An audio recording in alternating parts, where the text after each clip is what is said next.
ನಮಸ್ಕಾರಗಳು.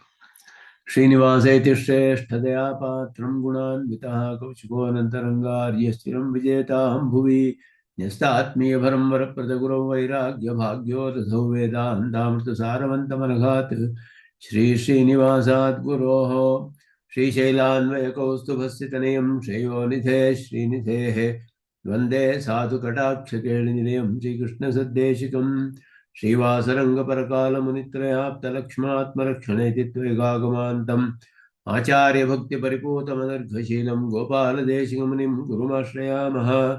नारायणाख्येतिराजपदाब्जभृङ्गश्रीवासयोगि गुरुणार्पितपारमीशे भक्त्यादिपूर्णवरदारिकृपात्तचिह्नं श्रीनिवासमुनिवर्यमहं प्रपद्ये। श्रीनारायणयोगीन्द्रवरदारिकृपाश्रयं रङ्गेशपादुनतं श्रीनिवासमुनिं भजे। नव्यरङ्गयतीन्द्राङ्घ्रिपङ्कजभ्रमराहितं नव्यमङ्गलभूषं श्रीवरदार्यगुरुं भजे।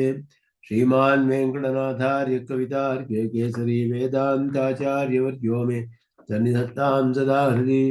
यो नित्यमच्युतपदाम्बुजयुग्मरुक्मो व्यामोहतस्तरितराणि तृणाय मेने तस्मद्गुरोर्भगवतोऽस्य देकसिन्धो रामानुजस्य चरणं प्रपद्ये। विगाहे आमुलं तीर्थं साधु वृन्दावने स्थितं निरस्तजिह्मगस्पर्शेऽत्र कृष्णकृतादरः नाथेन मुनिनाथेन भवेयं नाथवानहं यस्य नैकमिकं तत्त्वं हस्तामलकथाङ्गतं यस्य सारसरस्रोतो कुलामोदभासितं श्रुतीनां श्रमायालं शठारिन्दमुपास्महे। वन्दे वैकुण्ठसेनान्यं देवं सूत्रवतीसकं यद्वेत्र शिखरस्पन्दे विश्वमेतद्व्यवस्थितम् सह धर्मचरीं शौरेः समन्त्रितजगद्धिताम् अनुग्रहमयीं वन्दे नित्यमज्ञातनिग्रहां। कमप्याद्यं गुरुं वन्दे कमलागृहमेधिनं प्रवक्ता छन्दसां वक्ता पञ्चरात्रस्य स्वयं ज्ञानानन्दमयं देवं निर्मलस्फटिकाकृतिम् आधारं सर्वविद्यानां हयग्रीवमुपास्महे। लक्ष्मीनेत्रोत्पलश्रीसरतपरिचयादेशसंवर्धमानः नाभीनाळीकरिं कण्मधुकरपटली दत्तहस्तावलम्बः अस्माकं सम्पदोघानविरलतुलसीदाम सञ्जातभूमा कालिन्दी कान्तिहारी कलेतु पुषः कालिमा कैटभारेः। महादेशिकाय नमः।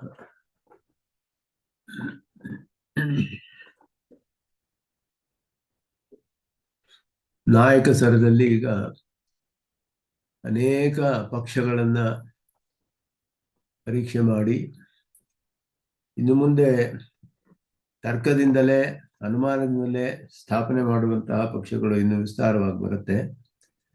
ಇಲ್ಲಿ ಪ್ರಧಾನವಾದ ಕೆಲವು ಪಕ್ಷಗಳಲ್ಲಿ ಇದುವರೆಗೂ ಮಾಡಿದ್ರಲ್ಲಿ ಪರದೇವತಾ ಪಾರಮಾರ್ಥ್ಯ ಅನ್ನುವ ವಿಷಯದಲ್ಲಿ ಯಾರು ಪರದೇವತೆ ಪರಬ್ರಹ್ಮ ಅಂತ ಹೇಳಲ್ಪಟ್ಟವನು ಶಾಸ್ತ್ರಗಳಲ್ಲಿ ಅನ್ನುವ ವಿಷಯದಲ್ಲಿ ಅನೇಕ ಮತಗಳಲ್ಲಿ ಅನುಮಾನದಿಂದಲೇ ಸ್ಥಾಪನೆ ಮಾಡ್ತಾರೆ. ಅವುಗಳನ್ನೆಲ್ಲವನ್ನು ಸಂಗ್ರಹ ಮಾಡಿ ಒಂದು ಶ್ಲೋಕದಲ್ಲಿ ಇಲ್ಲಿ ಸ್ವಾಮಿ ದೇಶಿಕನ್ ಹೇಳ್ತಾರೆ. ಇದೇ ವಿಧವಾಗಿ ರಾಷ್ಟ್ರೀಯಸಾರದಲ್ಲೂ ಕೂಡ ಪರದೇವತಾ ಪಾರಮಾರ್ಥ್ಯ ಅಧಿಕಾರದಲ್ಲಿಯೂ ಹೇಳ್ತಾರೆ. ಅದನ್ನ ಇದೇ ರೀತಿಯ ಅಲ್ಲಿಯೂ ಕೂಡ ಪ್ರತಿಪಾದನೆಯನ್ನ ನೋಡಬಹುದು ನಾವು. ಅದನ್ನ ಒಂದು ಶ್ಲೋಕದಲ್ಲಿ ಎಲ್ಲ ಪಕ್ಷಗಳನ್ನು ಸಂಗ್ರಹ ಮಾಡ್ತಾರೆ. ಇಲ್ಲಿ ಏಕಂ ತ್ರೇಧಾ ವಿಭಕ್ತಂ ತ್ರಿತೆ ಸಮಧಿಕಂ ತತ್ವಮೀಶಾಸ್ತ್ರಯಸ್ತೆ ವಿಷ್ಣ್ವನ್ಯಾ ಮೂರ್ತಿರೀಷ್ಟೆ ಪ್ರಭವನ ನಿಯಮಃ ಕಲ್ಪಭೇದಾತ್ರಯಾಣಾಂ ಇಂದ್ರಾದೀನಾಮಿವ ಸ್ಯಾತ್ ನಿಜ ಸುಕೃತವಶಾತ್ ಈಶ್ವರಾಣಾಂ ಪ್ರವಾಹಃ ಸ್ಯಾದೇಕಸ್ಯೇಶ್ವರತ್ವಂ ಪ್ರತಿಫಲನವದಿತ್ಯಾದಿ ಚೈವಂ ಪರಾಸ್ತಂ. ಅನೇಕ ಪಕ್ಷಗಳನ್ನ ಒಟ್ಟಿಗೆ ಹೇಳಿ ಇಲ್ಲಿ ಮಾಡ್ತಾರೆ. ಏಕಂ ತ್ರೇಧಾ ವಿಭಕ್ತಂ ತ್ರಿತಯ ಸಮಧಿಕಂ. ರಾಷ್ಟ್ರೀಯಸಾರದಲ್ಲಿ ತ್ರಿಕ ಸಮಧಿಗತಂ ಅಂತ ಹೇಳಿದ್ರು. ಇಲ್ಲಿ ತ್ರಿತಯ ಸಮಧಿಕಂ. ತತ್ವಮೀಶಾಃ ತ್ರಯಃ ತೇ ವಿಷ್ಣು ಅನ್ಯಾ ಮೂರ್ತಿ ಇಷ್ಟೇ ಪ್ರಭವನ ನಿಯಮಃ ಕಲ್ಪಭೇದಾತ್ ತ್ರಯಾಣಾಂ ಇಂದ್ರಾದೀನಾಮಿವ ನಿಜ ಸುಕೃತವಶಾತ್ ಈಶ್ವರಾಣಾಂ ಪ್ರವಾಹಃ ಸ್ಯಾದೇಕಸ್ಯ ಈಶ್ವರತ್ವಂ ಪ್ರತಿಫಲನವತ್. ಇದೆಲ್ಲ ಬೇರೆ ಬೇರೆ ಪಕ್ಷಗಳು. ಒಂದೊಂದು ಪಕ್ಷವನ್ನು ಇಲ್ಲಿ ಹೇಳಿ ಸಂಸ್ಕೃತ ವ್ಯಾಖ್ಯಾನದ ಸ್ವಲ್ಪ ವಿಸ್ತಾರವಾಗಿ ಇದನ್ನ ಇನ್ನೂ ಸ್ಪಷ್ಟವಾಗಿ ವಿವರಣೆ ಮಾಡ್ತಾರೆ. ಕನ್ನಡದಲ್ಲಿ ಸಂಗ್ರಹವಾಗಿ ಪರದೇವತಾ ಪಾರಮಾರ್ಥ್ಯ, ಯಾರು ಪರದೇವತೆ ಅನ್ನುವ ವಿಷಯದಲ್ಲಿ ಅನೇಕ ಪಕ್ಷಗಳು. ಏಕಂ ತ್ರೇಧಾ ವಿಭಕ್ತಂ ಅಂತ ಹೇಳಿದ್ರು. ಒಂದೇ ಪರಬ್ರಹ್ಮ, ಬ್ರಹ್ಮ ವಿಷ್ಣು ಮಹೇಶ್ವರರು ಅಂತ ಮೂರಾಗಿ ಆಗಿದೆ ಅಂತ ಹೇಳುವಂತಹ ಒಂದು ಪಕ್ಷ. ಪರಬ್ರಹ್ಮ ಒಂದೇ, ಆದರೆ ಮೂರು ವಿಭವಾಗಿ ಮೂರಾಗಿ ಆಗಿದೆ. ತತ್ವ ಒಂದೇ ಪರಬ್ರಹ್ಮ, ಅದುವೇ ಮೂರಾಗಿದೆ ಅಂತ ಹೇಳಿ. ತ್ರಿತಯ ಸಮಧಿಕಂ ತತ್ವಂ, ಈ ಮೂರಿಗಿಂತಲೂ ಬೇರೆಯಾದದ್ದು ಪರಬ್ರಹ್ಮ ಅನ್ನುವ ತತ್ವ. ಬ್ರಹ್ಮ ವಿಷ್ಣು ಮಹೇಶ್ವರರು ಅಂತ ಲೋಕದಲ್ಲಿ ಪ್ರಸಿದ್ಧರಾಗಿರುವಂತಹ ಪುರಾಣಗಳಲ್ಲಿ ಅವರಿಗಿಂತ ಅಧಿಕವಾದ ಒಂದು ತತ್ವವೇ ಪರಬ್ರಹ್ಮ ಅಂತ ಹೇಳುವವರು ಕೆಲವರು. ತೇ ತ್ರಯ ಈಶಾಹ, ಮೂರು ಜನರು ಕೂಡ ಪರಬ್ರಹ್ಮರೇ ಅಂತ ಹೇಳುವ ಒಂದು ಪಕ್ಷ. ವಿಷ್ಣು ಅನ್ಯಾಮೂರ್ತಿ ಅಷ್ಟೇ, ವಿಷ್ಣುವಿಗಿಂತಲೂ ಬೇರೆಯಾದ ಬ್ರಹ್ಮನೋ ರುದ್ರನೋ ಯಾರೋ ಒಬ್ಬರು ಪರಬ್ರಹ್ಮ, ವಿಷ್ಣು ಪರಬ್ರಹ್ಮ ಅಲ್ಲ ಅಂತ ಹೇಳುವಂಥದ್ದು. ಅದೇ ರೀತಿ ಕಲ್ಪಭೇದಾತ್ ತ್ರಯಾಣಾಂ ಪ್ರಭೋನ ನಿಯಮ, ಒಂದೊಂದು ಕಲ್ಪದಲ್ಲಿ ಒಬ್ಬೊಬ್ಬರು ಪರಮೇಶ್ವರ ಆಗ್ತಾರೆ, ಎಲ್ಲರಿಗೂ ಒಂದೊಂದು ಚಾನ್ಸ್ ಇರುತ್ತೆ ಅಂತ.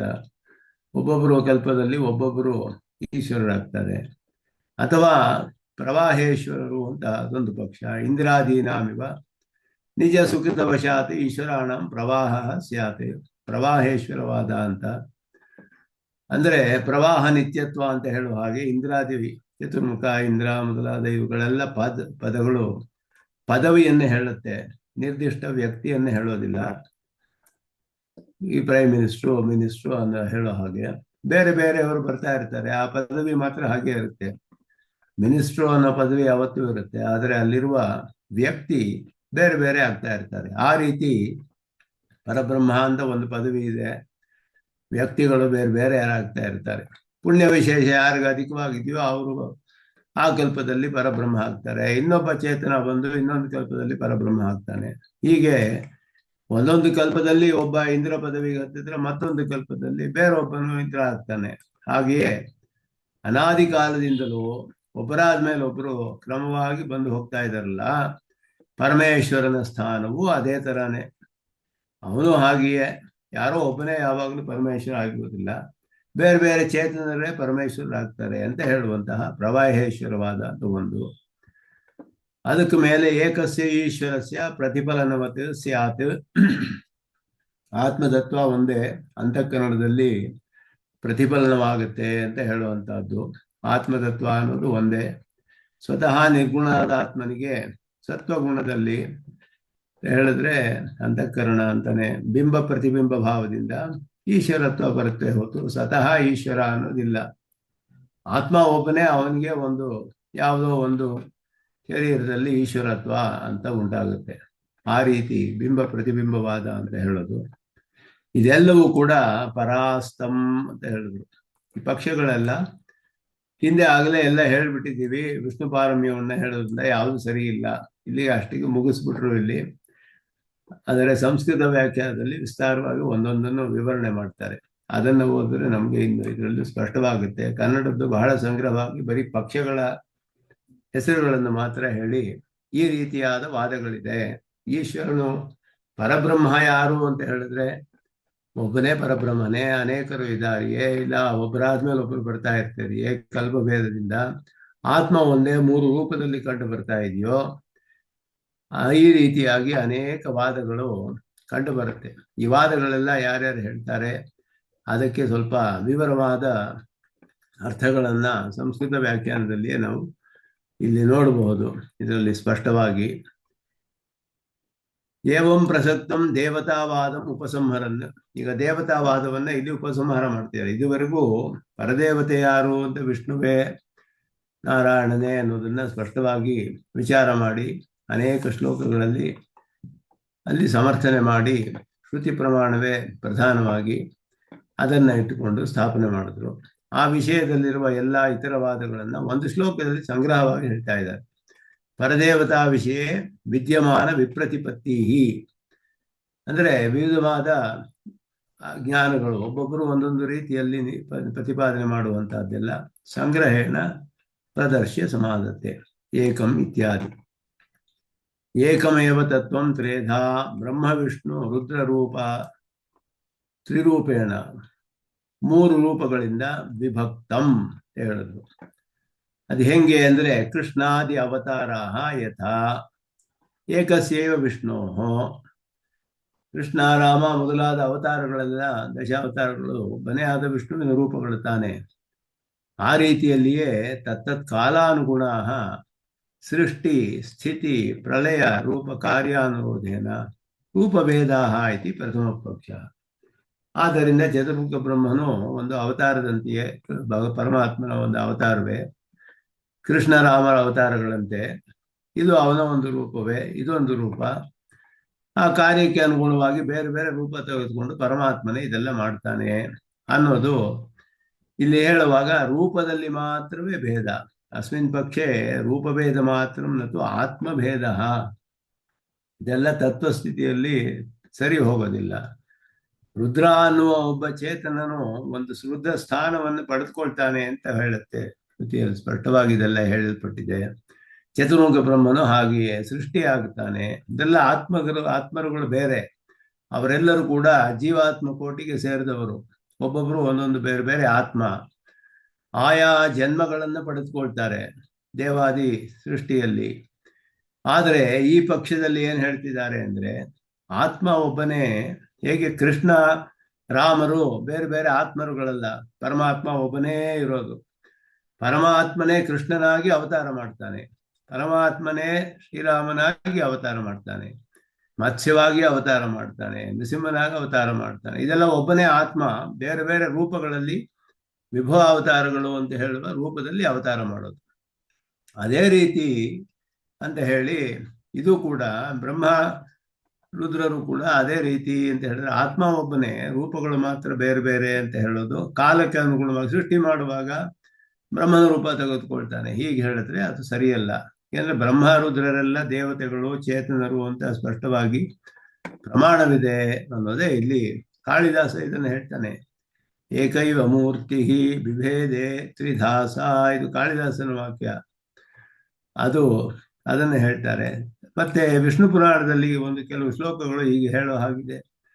ಸೃಷ್ಟಿ ಸ್ಥಿತ್ಯಂತಕರಣೀಂ ಬ್ರಹ್ಮ ವಿಷ್ಣು ಶಿವಾತ್ಮಿಕಾಂ ಸ ಸಂಜ್ಞಾಮ್ಯಾತಿ ಭಗವಾನ್ ಏಕ ಏವ ಜನಾರ್ದನಃ ಮೊದಲಾದ ವಚನಗಳು ಈ ಪಕ್ಷಕ್ಕೆ ಅನುಕೂಲವಾಗಿದೆ ಅಂತ ಹೇಳಿದ್ರು.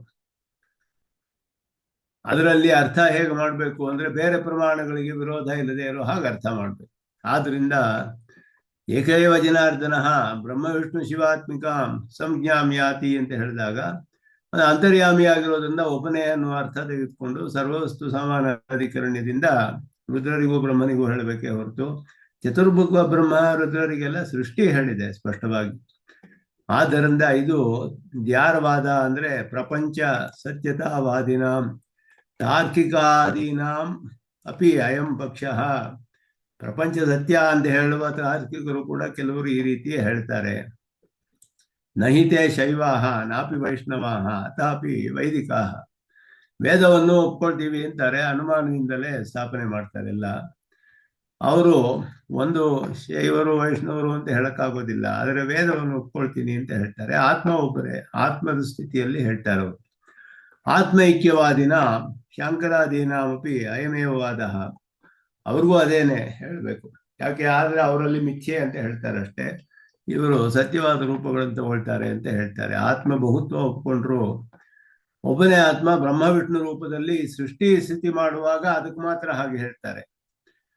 ಆದ್ದರಿಂದ ಶಂಕರರ ಪಕ್ಷದಲ್ಲಿ ಏನು ಅಂದರೆ ಬ್ರಹ್ಮ ವ್ಯತಿರಿಕ್ತಸ್ಯ ಮಿಥ್ಯಾತ್ವಾತ್ ತ್ರಿಮೂರ್ತಿಯಾದಯ ರಾಮಕೃಷ್ಣಾದಯಶ್ಚ ಕೇವಲಂ ಮಾಯಾಕಲ್ಪಿತ ಮಿಥ್ಯಾ ಏವ. ಮಾಯಾಕಲ್ಪಿತ ಅಂತ ಅವರು ಹೇಳ್ತಾರೆ. ಅವ್ರು ಹೇಳುವ ಮಾಯಾ ಶಬ್ದಕ್ಕೆ ಅರ್ಥ ಬೇರೆ. ಗೀತಾ ಭಾಷ್ಯದಲ್ಲಿ ಮಾಯಾ ಶಬ್ದನೆಲ್ಲ ಅಧ್ಯಯನ ಮಾಡಿದ ವಿಸ್ತಾರವಾಗಿ. ಅವ್ರು ಹೇಳೋದು ಯಾ ಮಾ ಸಾ ಮಾಯಾ ಅಂತ ಮಾಯಾ ಶಬ್ದಕ್ಕೆ ಉತ್ಪತ್ತಿ ಹೇಳ್ತಾರೆ. ಯಾವುದು ಇಲ್ಲವೋ ಅದುವೇ ಮಾಯಾ ಅಂತ, ಮಿಥ್ಯೆ ಅಂತ ಅರ್ಥ ಮಾಡ್ತಾರೆ. ಯಾ ಮಾ ಸಾ ಮಾಯಾ ಅಂತ ಹೇಳಿ. ಮಿಥ್ಯೆ ಅನ್ನೋದು ಮಿಥ್ಯೆ ಆದ ಪದಾರ್ಥವಲ್ಲ ಮಾಯಾ ಅನ್ನೋದು.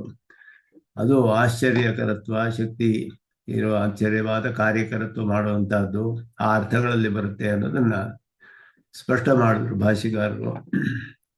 ಆದ್ದರಿಂದ ಶಂಕರರ ಪಕ್ಷದಲ್ಲಿ ರಾಮಕೃಷ್ಣಾದಿ ಅವತಾರಗಳಾಗಲಿ ಎಲ್ಲವೂ ಕೂಡ ಮಿಥ್ಯೆಯೇ. ಸ್ವರ್ಗಾದಿಗಳು ಅಷ್ಟೇ, ಮರಣ ಜನ್ಮ ಇಲ್ಲಿ ಆಗುವುದು, ವ್ಯವಹಾರ ಎಲ್ಲ ವ್ಯಾವಹಾರಿಕ ಸತ್ಯತ್ವದಲ್ಲಿ ಬರುತ್ತೆ ಅಂತ ಹೇಳ್ತಾರೆ. ಅವರ ಪಕ್ಷದಲ್ಲಿಯೂ ಈ ರೀತಿಯೇ ಬರುತ್ತೆ ಅರ್ಥ ಅನ್ನೋದು ಹೇಳ್ಬೋದು. ವ್ಯವಹಾರಶ್ಚ ಗಜೋಪಿ ಮಿಥ್ಯಾ ಪಲಾಯನಪಿ ಮಿಥ್ಯಾ ಇತಿ ನ್ಯಾಯೇನ ನಿರ್ವಾಹ್ಯತ. ಇದು ಶಂಕರರ ಪಕ್ಷದಲ್ಲಿ ಮಿಥ್ಯ ಒಂದು ಕಥೆಯನ್ನ ಹೇಳ್ತಾರೆ. ಎಷ್ಟು ಸರಿ ಇದು ಅಂತ ನಮಗೆ ಗೊತ್ತಿಲ್ಲ, ಆದರೆ ಆ ಕಥೆಯನ್ನ ಇಲ್ಲಿ ಆಚಾರ್ಯರು ಬರೆದಿದ್ದಾರೆ. ಅದಕ್ಕೆ ಕದಾಚಿತ್ ಶಂಕರಾಚಾರ್ಯ ವೀಥ್ಯಾಂ ಗಚ್ಚನ್ ಆಸೀನ್, ದಾರಿಯಲ್ಲಿ ಹೋಗ್ತಾ ಇದ್ರು. ಆಗ ಒಬ್ಬನು ನೋಡಿ ಒಂದು ಮತ್ತವಾದ ಗಜ ಆನೆ ಅಲ್ಲಿ ಓಡಿ ಬರ್ತಾ ಇರತ್ತೆ ವೇಗವಾಗಿ. ಪ್ರಧಾವನ್ನು ಆಗಚ್ಚನ್ ಆಸೀತ್ ಕಶ್ಚನ ಮತ್ತಃ ಪ್ರಮತ್ತಃ ಗಜಃ ಹಸ್ತಿಪಕಃ ಗಜೋ ಮತ್ತಃ ಸರ್ವೋಪಿ ಆತ್ಮಾನಂ ರಕ್ಷತು ಇತಿ ಘೋಷೆಯನ್ನಾಸೀತ್. ಇದು ಗಜ ಮತ್ತವಾದ ಮದಿಸ್ಬಿಟ್ಟಿದೆ. ಆ ಮಾಹುತ ಹೇಳದಂತೆ, ಹಸ್ತಿಪಕ ಅಂದ್ರೆ ಮಾಹುತ ಅವನು ಹೇಳ್ದ, ಇದು ಮದಿಸಿದ ಗಜ, ಎಲ್ಲರೂ ದೂರ ಹೋಗಿ ನಿಮ್ಮ ರಕ್ಷಣೆ ಮಾಡ್ಕೊಳ್ಳಿ ಅಂತ ಹೇಳ್ದ. ಎಲ್ಲರೂ ದಿಕ್ಕುಗಳಲ್ಲಿ ಓಡಿದ್ರು. ಅದನ್ನ ಶಂಕರರು ನೋಡಿದಾಗ ಅವರು ಹಾಗೆ ಮಾಡಿದ್ರಂತೆ. ಆಚಾರ್ಯೋಪಿ ತಥೈವ ಕರೋದು, ಅವರು ಹಾಗೆ ಒಂದೊಂದು ದಿಕ್ಕಿನಲ್ಲಿ ಹೋಗ್ಬಿಟ್ರು. ಆಗ ಯಾರೋ ಕೇಳಿದ್ರಂತೆ, ನಿಮ್ ಸಿದ್ಧಾಂತ ಎಲ್ಲ ಮಿಥ್ಯೆ ಅಲ್ಲ, ನೀವು ಯಾಕೆ ಹೀಗೆ ಓಡಿದ್ರಿ? ಮಿಥ್ಯಾಭೂತವಾದ ಗಜೆಗೆ ಆನೆಗೆ ಹೆದರ್ಕೊಂಡು ಯಾಕೆ ಓಡಿದ್ರಿ ಅಂದ್ರೆ, ಅಯ್ಯೋ ನಿನಗೆ ಅರ್ಥವಾಗ್ಲಿಲ್ವಾ ನಾ ಹೇಳಿದ್ದು? ಯಾಕೆ ಅಂತ ಹೇಳಿದ್ರೆ, ಸರ್ವಂ ಮಿಥ್ಯೇತಿ ವರತಃ ಮಮ ಪಲಾಯನಾದಿಕಮಪಿ ಮಿಥ್ಯಾ ಇತಿ ಕುತೋ ನ ಜಾನಾಸಿ. ಗಜ ಹೇಗೆ ಮಿಥ್ಯವೋ, ನಾ ಪಲಾಯನ ಮಾಡಿದ್ದು ಮಿಥ್ಯೇನಪ್ಪ, ನೀನ್ ಪಲಾಯನ ಮಾಡಿದ್ದು ಮಿಥ್ಯೆ ಅಂತ ಹೇಳಿದ್ರಂತೆ ಅಂತ ಒಂದು ಅರ್ಥವನ್ನೇ ಇಲ್ಲಿ ಹೇಳ್ತಾರೆ. ಮಿಥ್ಯಾತ್ವವಾದ ಸ್ವರೂಪ ಹೇಳೋದು ತುಂಬಾ ಕಷ್ಟ ಅಂತ ಅದನ್ನ ಹೇಳ್ತಾರೆ. ಇದೊಂದು ಕತೆ, ಎಷ್ಟು ನಿಜವೋ ಏನೋ ಗೊತ್ತಿಲ್ಲ, ಆದರೆ ಅದೊಂದು ನ್ಯಾಯ. ಗಜೋಪಿ ಮಿಥ್ಯಾ ಪಲಾಯನಪಿ ಮಿಥ್ಯಾ ಅಂತ ಹೇಳೋ ಹಾಗೆ ಅಂತ ಅರ್ಥ. ಆತ್ಮ ಒಂದೇ, ಮಿಕ್ಕಿದೆಲ್ಲವೂ ಕೂಡ ಮೂರ್ತಿಗಳು ಮಾತ್ರ ಅನೇಕ. ಆದ್ದರಿಂದ ಅದು ಆ ರೀತಿ ನಿರ್ವಾಹ ಮಾಡ್ತಾರೆ. ಅದರಲ್ಲಿ ಈ ಪಕ್ಷವು ಅದಕ್ಕೆ ಸೇರಿಸಬಹುದು ಮೊದಲನೇ ಪಕ್ಷಕ್ಕೆ ಅಂತ ಇಲ್ಲಿ ಆಚಾರ್ಯರ ಅಭಿಪ್ರಾಯ. ಆದರೆ ಶಂಕರರ ಮತವನ್ನು ಸ್ವಲ್ಪ ವಿವರಿಸ್ತಾರೆ ಇಲ್ಲಿ. ಬ್ರಹ್ಮ ಸಗುಣ ನಿರ್ಗುಣ ಭೇದೇನ ದ್ವಿವಿಧಂ, ಎರಡು ವಿಧವಾದ ಬ್ರಹ್ಮವಿದೆ. ಒಂದು ಪರಬ್ರಹ್ಮ, ಇನ್ನೊಂದು ಅಪರಬ್ರಹ್ಮ ಅಂತ ಹೆಸರು. ಪರಬ್ರಹ್ಮವು ನಿರ್ಗುಣ, ಅಪರಬ್ರಹ್ಮವು ಸಗುಣ. ಮಾಯಾಮೋಹಿತಂ ಚೈತನ್ಯಂ ಸಗುಣ ಮುಚ್ಯತೆ. ಮಾಯೆಯಿಂದ ಉಪಹಿತವಾದದ್ದು, ಮಾಯಾ ಉಪಹಿತಂ ಮರೆಮಾಡಲ್ಪಟ್ಟದ್ದು.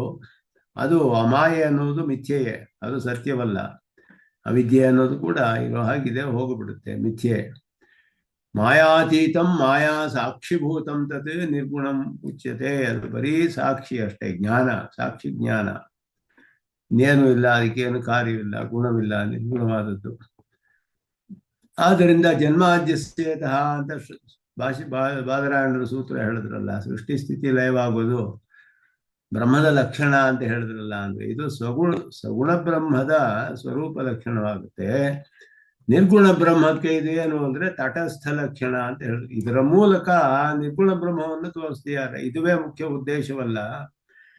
ಹಾಗೆ ಅಂದ್ರೆ ವೃಕ್ಷಾಗ್ರೆ ಚಂದ್ರ ಅಂತ ಹೇಳೋ ಹಾಗೆ, ಅದಕ್ಕೆ ತಟಸ್ಥ ಲಕ್ಷಣ ಅಂತ ಹೆಸರು. ವೃಕ್ಷಾಗ್ರೆ ಚಂದ್ರ, ಚಂದ್ರನ ತೋರಿಸುವಾಗ ಮರದ ಒಂದು ಕೊಂಬೆಯನ್ನು ತೋರಿಸ್ಬಿಟ್ಟು ಮಗುವಿಗೆ ಈ ಕೊಂಬೆಯ ತುದೀಲಿ ಒಂದು ಕಾಣಿಸ್ತಿದೆ ನೋಡು, ಅದುವೇ ಚಂದ್ರ ಅಂತ ಹೇಳಿದ್ರೆ, ಮರದ ಕೊಂಬೆಗೂ ಚಂದ್ರನಿಗೂ ಏನು ಸಂಬಂಧ ಇಲ್ಲ. ಅದು ಹಾಗೆ ಕಾಣಿಸ್ತಾ ಇದೆ ಹತ್ರ ಇರೋ ಹಾಗೆ. ಚಂದ್ರ ಆಕಾಶದಲ್ಲಿದ್ದಾನೆ, ಮರದ ಕೊಂಬೆ ಇಲ್ಲಿದೆ. ಈ ಮರದ ಕೊಂಬೆಯನ್ನು ಇಟ್ಟು ಚಂದ್ರನ ತೋರಿಸೋ ಹಾಗೆ ಸಗುಣ ಬ್ರಹ್ಮದ ಮೂಲಕ ನಿರ್ಗುಣ ಬ್ರಹ್ಮಕ್ಕೆ ನಮ್ಮನ್ನು ಕರೆದುಕೊಂಡು ಹೋಗ್ತಾರೆ. ಆದ್ದರಿಂದ ಇದು ಸ್ವರೂಪ ಲಕ್ಷಣವಲ್ಲ. ಆದರೆ ಸತ್ಯಂ ಜ್ಞಾನಂ ಅನಂತಂ ಬ್ರಹ್ಮ ಅನ್ನೋದು ಸ್ವರೂಪ ಲಕ್ಷಣ ನಿರ್ಗುಣ ಬ್ರಹ್ಮಕ್ಕೆ. ಸತ್ಯಂ ಜ್ಞಾನಂ ಅನಂತಂ ಬ್ರಹ್ಮ ನಾವು ಹೇಳ್ತೀವಿ ಸ್ವರೂಪ ಲಕ್ಷಣ ಅಂತ, ಅವರು ಸ್ವರೂಪ ಲಕ್ಷಣವೇ ಅಂತ ಹೇಳ್ತಾರೆ. ಯಾಕೆ ಅಂತ ಹೇಳಿದ್ರೆ, ಜ್ಞಾನಂ ಅಂತ ಹೇಳಿದ್ಯಲ್ಲ, ಸತ್ಯ ಅಂತ ಹೇಳಿದ್ರು ಅದುವೇ, ಜ್ಞಾನವೇ. ಜ್ಞಾನ ಅಂದ್ರು ಅನಂತವೇ, ಅದುವೇ. ಅದು ಗುಣವನ್ನು ಹೇಳ್ತಾ ಇಲ್ಲ. ಸತ್ಯತ್ವ ವಿಶಿಷ್ಟ ಅಂತ ಹೇಳೋದಿಲ್ಲ. ಸತ್ಯತ್ವ ಧರ್ಮವಲ್ಲ. ಅಸತ್ಯಾತ ವ್ಯಾವೃತ್ತಂ ಅಂತ ಧರ್ಮವನ್ನೇ ಹೇಳದೆ ಹೋದ್ರೆ 3 ಪದ ಯಾಕೆ ಹೇಳಬೇಕು? ಜ್ಞಾನ ಒಂದೇ ಹೇಳ್ಬೇಕು ಸಾಕಾಗಿತ್ತಲ್ಲ. ಸತ್ಯ ಯಾಕೆ ಹೇಳ್ಬೇಕು? ಅನಂತವನ್ನ ಯಾಕೆ ಹೇಳ್ಬೇಕು ಅಂದ್ರೆ ಒಂದೊಂದರಿಂದಲೂ ವ್ಯಾವೃತ್ತಿಯನ್ನೇ ಹೇಳ್ಬೇಕು ಬ್ರಹ್ಮಕ್ಕೆ. ಅಸತ್ಯವಲ್ಲ, ಜಡವಲ್ಲ, ಪರಿಚ್ಛಿನ್ನವಲ್ಲ, ಒಂದೊಂದು ಹೇಳಬೇಕಾದ್ರಿಂದ ಇದಕ್ಕೆಲ್ಲ ಪ್ರಯೋಜನ ಇದೆ ಅಂತ ಹೇಳ್ತಾರೆ. ಆದ್ದರಿಂದ ಇದು ನೇತಿ ನೇತಿ ಅಂತ ತಿಳಿಬಹುದು ಬ್ರಹ್ಮವನ್ನು. ಇದುವೇ ಬ್ರಹ್ಮ ಲಕ್ಷಣ ಅಂತ ಹೇಳಿದ್ರು. ಜ್ಞಾನವೇ ಬರೀ, ಜ್ಞಾತೃ ಜ್ಞೇಯ ಯಾವುದೂ ಇಲ್ಲ. ಆದ್ದರಿಂದ ಬರೀ ಜ್ಞಾನ ಒಂದೇ ಬ್ರಹ್ಮ. ಜ್ಞಾನ ಅನ್ನೋದು ಸ್ವಯಂ ಪ್ರಕಾಶ, ಪರಿಪ್ರಕಾಶ ಅಷ್ಟೇ, ಅದಕ್ಕೊಂದು ಗುಣ ಇಲ್ಲ. ಈ ರೀತಿ ಅವರ ಒಂದು ಪಕ್ಷವನ್ನು ಇಲ್ಲಿ ಸಂಗ್ರಹವಾಗಿ ಹೇಳ್ತಾರೆ. ನಿರ್ಗುಣವಾದದ್ದು ಪರಬ್ರಹ್ಮ, ಸಗುಣ ಅನ್ನೋದು ಅಪರಬ್ರಹ್ಮ ಅಂತ ಹೇಳ್ತಾರೆ.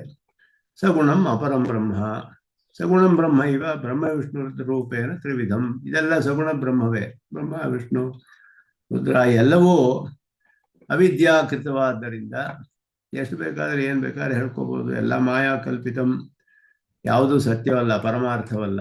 ಈಶ್ವರ ಪದ ವಾಚ್ಯಂ ಚ ಮಾಯಾ ಕಲ್ಪಿತತ್ವಾತ್ ಕಲ್ಪಿತತ್ವಾದೇವ ಇದಂ ಅಪರಂ ಬ್ರಹ್ಮ ಇತ್ಯಾದಿಕಂ. ಇದೆಲ್ಲ ಮುಂದೆ ಬರುತ್ತೆ ಶ್ಲೋಕಗಳಲ್ಲಿ, ಅಪರಬ್ರಹ್ಮದ ವಿಚಾರ ಎಲ್ಲ.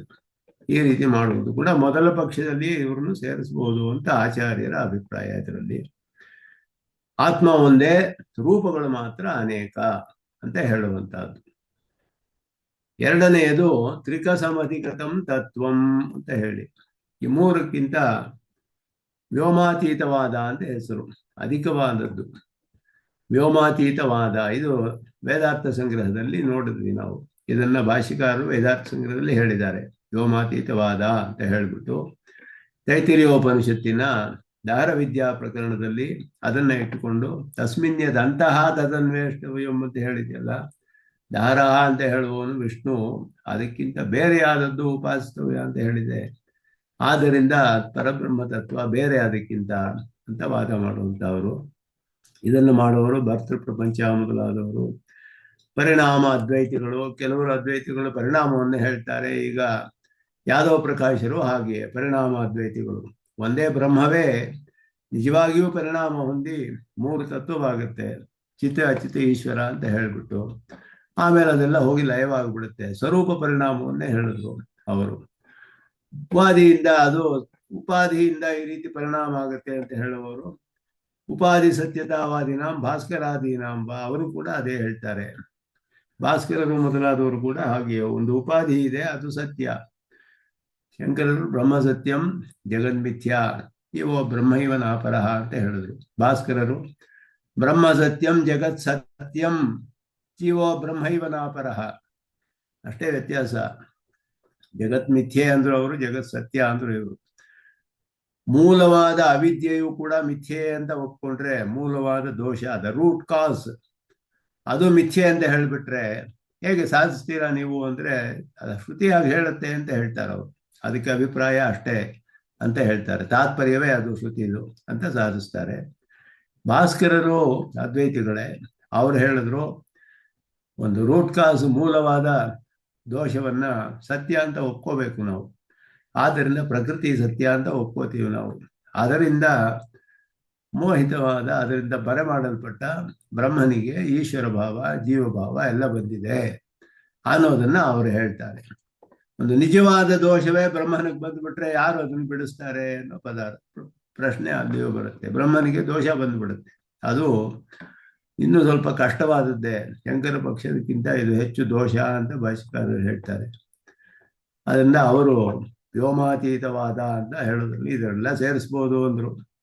ವ್ಯೋಮಾತೀತವಾದಶ್ಚ ಭಗವತಾ ಭಾಷ್ಯಕಾರೇಣ ವೇದಾರ್ಥ ಸಂಗ್ರಹೇ ನಿರಾಕಾರಿ. ವೇದಾರ್ಥ ಸಂಗ್ರಹದಲ್ಲಿ ಯತ್ಪುನರಿದಂ ಆಶಂಕಿತಂ ಅಂತ ಆರಂಭಿಸುತ್ತೆ, ಅಲ್ಲಿ ನಿರಾಕರಣೆ ಮಾಡಿದ್ದಾರೆ. ಅದನ್ನ ನಾವು ನೋಡಿದ್ವಿ ವೇದಾರ್ಥ ಸಂಗ್ರಹದಲ್ಲಿ. ಇದು ಹೇಗೆ ಎಲ್ಲಿ ಹೇಳಿದೆ ಅಂದ್ರೆ ತೈತ್ತಿರೀಯದಲ್ಲಿ ಹೇಳಿದೆ. ವ್ಯೋಮಾತೀತವಾದಿ ನಿರಾಕರಣ ಪರಮಪಿ ನಿರಾಕರಣ ಪರಂ ಇತಿ ತದ್ವ್ಯಾಖ್ಯಾಯಾಂ ತಾತ್ಪರ್ಯ ದೀಪಿಕಾಯಾಂ ಸುದರ್ಶನ ಸೂರ್ಯನ ಅಭ್ಯದಾಯಿ. ಸುದರ್ಶನ ಸೂರ್ಯಗಳ ತಾತ್ಪರ್ಯ ದೀಪಿಕೆಯಲ್ಲಿ ನೋಡಿದ್ವಿ ಇದನ್ನ, ವ್ಯಾಖ್ಯಾನದಲ್ಲಿ ಅದು ಸ್ಪಷ್ಟವಾಗಿ ಹೇಳ್ತಾರೆ ಅವರು. ಇದು ಅವರಿಗಿಂತ ಪ್ರಾಚೀನವಾದದ್ದು, ಭಾಷ್ಯಕಾರರಿಗಿಂತ ಹಿಂದೆಯೇ ಇದ್ದಿದ್ದು ಅಂತ ತಿಳಿಯುತ್ತೆ. ಯಾಕೆಂದ್ರೆ ಭಾಷ್ಯಕಾರರು ಇದನ್ನು ನಿರಾಕರಣೆ ಮಾಡಿರೋದ್ರಿಂದ ಭಾಷ್ಯಕಾರಾತ್ ಪ್ರಾಚೀನೇನ ಹರದತ್ತಾಚಾರ್ಯೇಣ ಚತುರ್ವೇದ ತಾತ್ಪರ್ಯ ಸಂಗ್ರಹ ಅಪರನಾಮಧೇಯಾಂ ಶ್ರುತಿ ಸೂಕ್ತಿಮಾಲಾಯಾಂ ಸ್ಥಾಪಿತಃ. ಹರದತ್ತರು ಅನ್ನೋರು ಪ್ರಸಿದ್ಧರಾದ ವ್ಯಾಖ್ಯಾನಕಾರರು. ಆಪಸ್ತಂಭ ಕಲಿಕೆ ಸೂತ್ರಗಳು ಅದಕ್ಕೆಲ್ಲ ವ್ಯಾಖ್ಯಾನ ಮಾಡಿದ್ದಾರೆ. ಹರದತ್ತ ವ್ಯಾಖ್ಯಾನವಿದೆ. ಆಪಸ್ತಂಭ ಸೂತ್ರಗಳಿಗೆಲ್ಲ ವ್ಯಾಖ್ಯಾನ ಮಾಡಿರುವಂತಹವರು ಬಹಳ ಪ್ರಾಚೀನರಾದವರು. ಅವರ ಒಂದು ಅಭಿಪ್ರಾಯ ಇದು. ಅದು ಶ್ರುತಿ ಸೂಕ್ತಿಮಾಲಾ ಅನ್ನುವ ಗ್ರಂಥದಲ್ಲಿದೆ ಅನ್ನೋದನ್ನೇ ಹೇಳ್ತಾರೆ. ಇದು ಎಲ್ಲಿ ಬರುತ್ತೆ ಈ ವಿಷಯ ಅಂದ್ರೆ ಮಹಾನಾರಾಯಣ ಉಪನಿಷತ್ತಿನಲ್ಲಿ ದಾರವಿದ್ಯಾ ಪ್ರಕರಣ, ದಾರಾಸ್ಮಿನ್ನಂತರಾಕಾಶ ಅಂತ ಇದು ನಾರಾಯಣ ಅನುವಾಕದಲ್ಲಿ ಬರುತ್ತೆ. ಸಹಸ್ರ ಶೀರ್ಷಂ ದೇವಂ ಅಂತ ಹೇಳುವ ಅನುವಾಕದಲ್ಲಿ ದಾರವಿದ್ಯಾ ಉಪಾಸ್ಯ ಸ್ವರೂಪ ನಿರ್ಣಯಾಯ ಪ್ರವೃತ್ತ ಇತಿ ಅಂಗೀಕ್ರಿಯತೆ ವೈಷ್ಣವೈ. ನಾವು ಹೇಳಿದ್ವಿ ದಾರವಿದ್ಯಾ ಛಾಂದೋಗ್ಯದಲ್ಲಿ ಹೇಳಿದ ದಾರವಿದ್ಯೆಯು, ಈ ತೈತ್ತಿರೀಯದಲ್ಲಿ ಹೇಳಿದ ದಾರವಿದ್ಯೆಯು ಒಂದೇ. ಮಹಾನಾರಾಯಣ ಉಪನಿಷತ್ತಿನ ದಾರವಿದ್ಯೆಯು ಒಂದೇ ವಿದ್ಯೆ. ಅಲ್ಲಿಯೂ ಅದರ ಒಳಗಡೆ ತಸ್ಮಿನ್ನಂತಹ ತದುಪಾಸಿತವ್ಯ ಅಂತ ಹೇಳಿದ್ರು. ಇಲ್ಲಿಯೂ ಅದೇ ಹೇಳಿದೆ. ಆದ್ದರಿಂದ ಎರಡೂ ಒಂದೇ. ಇದಕ್ಕೆ ನಾರಾಯಣನೇ ಉಪಾಸ್ಯನು ಅಂತ ಹೇಳಿ ಅಷ್ಟೇ ಅಲ್ಲದೆ ಎಲ್ಲ ಬ್ರಹ್ಮವಿದ್ಯೆಗಳಲ್ಲಿಯೂ ನಾರಾಯಣನೇ ಉಪಾಸ್ಯನು ಅಂತ ಹೇಳಿರೋದು ನಾರಾಯಣ ಅನುವಾಕದಲ್ಲಿ ಸ್ಥಾಪನೆ ಮಾಡಿದ್ರು ಭಾಷ್ಯಕಾರರು. ಹಾಗಿದ್ದರೂ ಕೂಡ ಶಿವಪಾರಮ್ಯಸ್ಯ ನಕಾಪಿ ಹಾನಿ. ಈಗ ಎತ್ಕೊಳ್ಳಿ, ನೀವು ಒಪ್ಕೊಳ್ಳಿ ಇದನ್ನ. ಅವ್ರು ಪೂರ್ವ ಪಕ್ಷಿ ಹೇಳ್ತಾನೆ, ದಾರವಿದ್ಯೆಯಲ್ಲಿ ದಾರ ಅಂತ ಹೇಳೋನು ವಿಷ್ಣುವೋ ನಾರಾಯಣನೋ ಹೇಳೋಗಿದ್ರೆ ಹೇಳ್ಕೊಡಿ. ಆದರೆ ತಸ್ಮಿನ್ ಅಂತಹ ತದುಪಾಸಿತವ್ಯ ಅಂತ ಇದೆಯಲ್ಲ, ಅದಕ್ಕಿಂತ ಬೇರೆ ಆದವನು ಅಂತ ಅವನು ಶಿವ ಅಂತ ಹೇಳ್ತಾರೆ ಇವರು. ದಾರವಿದ್ಯಾಯಾಂ ಹಿ ದಾರಾಕಾಶ ಪದ ವಾಚ್ಯಾತ್ ಅನ್ಯಸ್ಯ ತಸ್ಮಿನ್ ವೇದಂತಹ ತದುಪಾಸಿತವ್ಯಂ. ಅದರ ಒಳಗಡೆ ಯಾವುದಿದೆಯೋ ಅದನ್ನು ಉಪಾಸನೆ ಮಾಡಿ ಅಂತ ಹೇಳಿದೆಯಲ್ಲ. ಅಂದ್ರೆ ನಾವು ಶ್ರುತಿಯ ಪ್ರಶ್ನೆ ಮಾಡಿ ಸ್ಪಷ್ಟಪಡಿಸಿದೆ ಛಾಂದೋಗ್ಯದಲ್ಲಿ. ಮಹಾನಾರಾಯಣದಲ್ಲಿ ಆ ಪ್ರಶ್ನೆ ಬರಲಿಲ್ಲ. ಅದರಿಂದ ಈ ಸಂದೇಹ ಬರುತ್ತೆ. ಛಾಂದೋಗ್ಯ ಉಪನಿಷತ್ತಿನ ದಾರವಿದ್ಯಾ ಪ್ರಕರಣ 8ನೇ ಅಧ್ಯಾಯ, ಕಡೆಯ ಅಧ್ಯಾಯ, ಅಲ್ಲಿ ಶ್ರುತಿ ಪ್ರಶ್ನೆ ಮಾಡುತ್ತೆ, ಕಿಂ ತತ್ರ ವರ್ತತೆ ಇದಂತಹ ಉಪಾಸಿತವ್ಯಂ ಇತಿ ಉಕ್ತಂ. ಏನಿದೆ ಅಂತ ಹೇಳಿದ್ರೆ ಆಚಾರ್ಯರು ಏನು ಹೇಳಬೇಕು ಅಂದ್ರೆ, ಯಶ ಆತ್ಮ ಅಪಹತ ಪಾಪ್ಮ ವಿಚರೋ ಮೃತ್ಯು ವಿಶೋಕ ವಿಜಿಘತ್ಸ ಪಿಪಾಸ ಸತ್ಯಕಾಮ ಸತ್ಯಸಂಕಲ್ಪ ಅಷ್ಟಗುಣ ವಿಶಿಷ್ಟನಾದ ಆತ್ಮ ಅಂತ ಹೇಳಬೇಕು ಅಂತ ಹೇಳುತ್ತೆ ಶ್ರುತಿ. ಅವನ ಗುಣಗಳಿದೆ ಅಲ್ಲಿ ಅಂತ ಅರ್ಥ. ಗುಣ ವಿಶಿಷ್ಟನಾದ ಆತ್ಮನ ಉಪಾಸನೆ ಅಲ್ಲಿ ಹೇಳಿರೋದು ಛಾಂದೋಗ್ಯದಲ್ಲಿ ಸ್ಪಷ್ಟವಾಗಿದೆ. ಪ್ರಶ್ನೆ ಮಾಡಿ ಉತ್ತರವನ್ನು ಉಪನಿಷತ್ತಲ್ಲಿ ಹೇಳಲ್ಪಟ್ಟಿದೆ. ತೈತ್ತಿರೀಯ ನಾರಾಯಣದಲ್ಲಿ ಹೇಳಲಿಲ್ಲ. ನಾರಾಯಣೋಪನಿಷತ್ತಲ್ಲಿ ಈ ರೀತಿ ಪ್ರಶ್ನೆ ಮಾಡಿಲ್ಲ. ತಸ್ಮಿನ್ ಆದಂತಹ ತದುಪಾಸಿತವ್ಯಂ ಅಷ್ಟೇ ಹೇಳಿದ್ದು. ಆದ್ದರಿಂದ ಇಲ್ಲಿ ಹೇಳಿರೋದು ಬೇರೆ. ಇದು ವ್ಯೋಮಾತೀತವಾದ ಶಿವನ ಉಪಾಸನೆ ಹೇಳಿದೆ, ನಾರಾಯಣನಿಗಿಂತ ಬೇರೆಯಾದವನು ಅಂತ ಅವರು ಅಲ್ಲಿ ವಾದ ಮಾಡ್ತಾರೆ. ಇತಿ ದಾರವಿದ್ಯೋಪಾಸ್ಯ ನಾರಾಯಣ ಅಂತರ್ವರ್ತಿನಃ ಶಿವಸ್ಯೈವ ಉಪಾಸ್ಯತ್ವಂ ಅವಿಧೀಯತೆ. ಶಿವನಿಗೆ ಹೇಳಿದೆ ಇಲ್ಲಿ ಅಂತ ಇವರು. ಏವಂಚ ಜಗದುಪಾದಾನಭೂತಾತ್ ನಾರಾಯಣಾತ್ ಅನ್ಯಃ ಶಿವ ಏವ ಪರಮಾತ್ಮ ಪದವಾಚ್ಯ.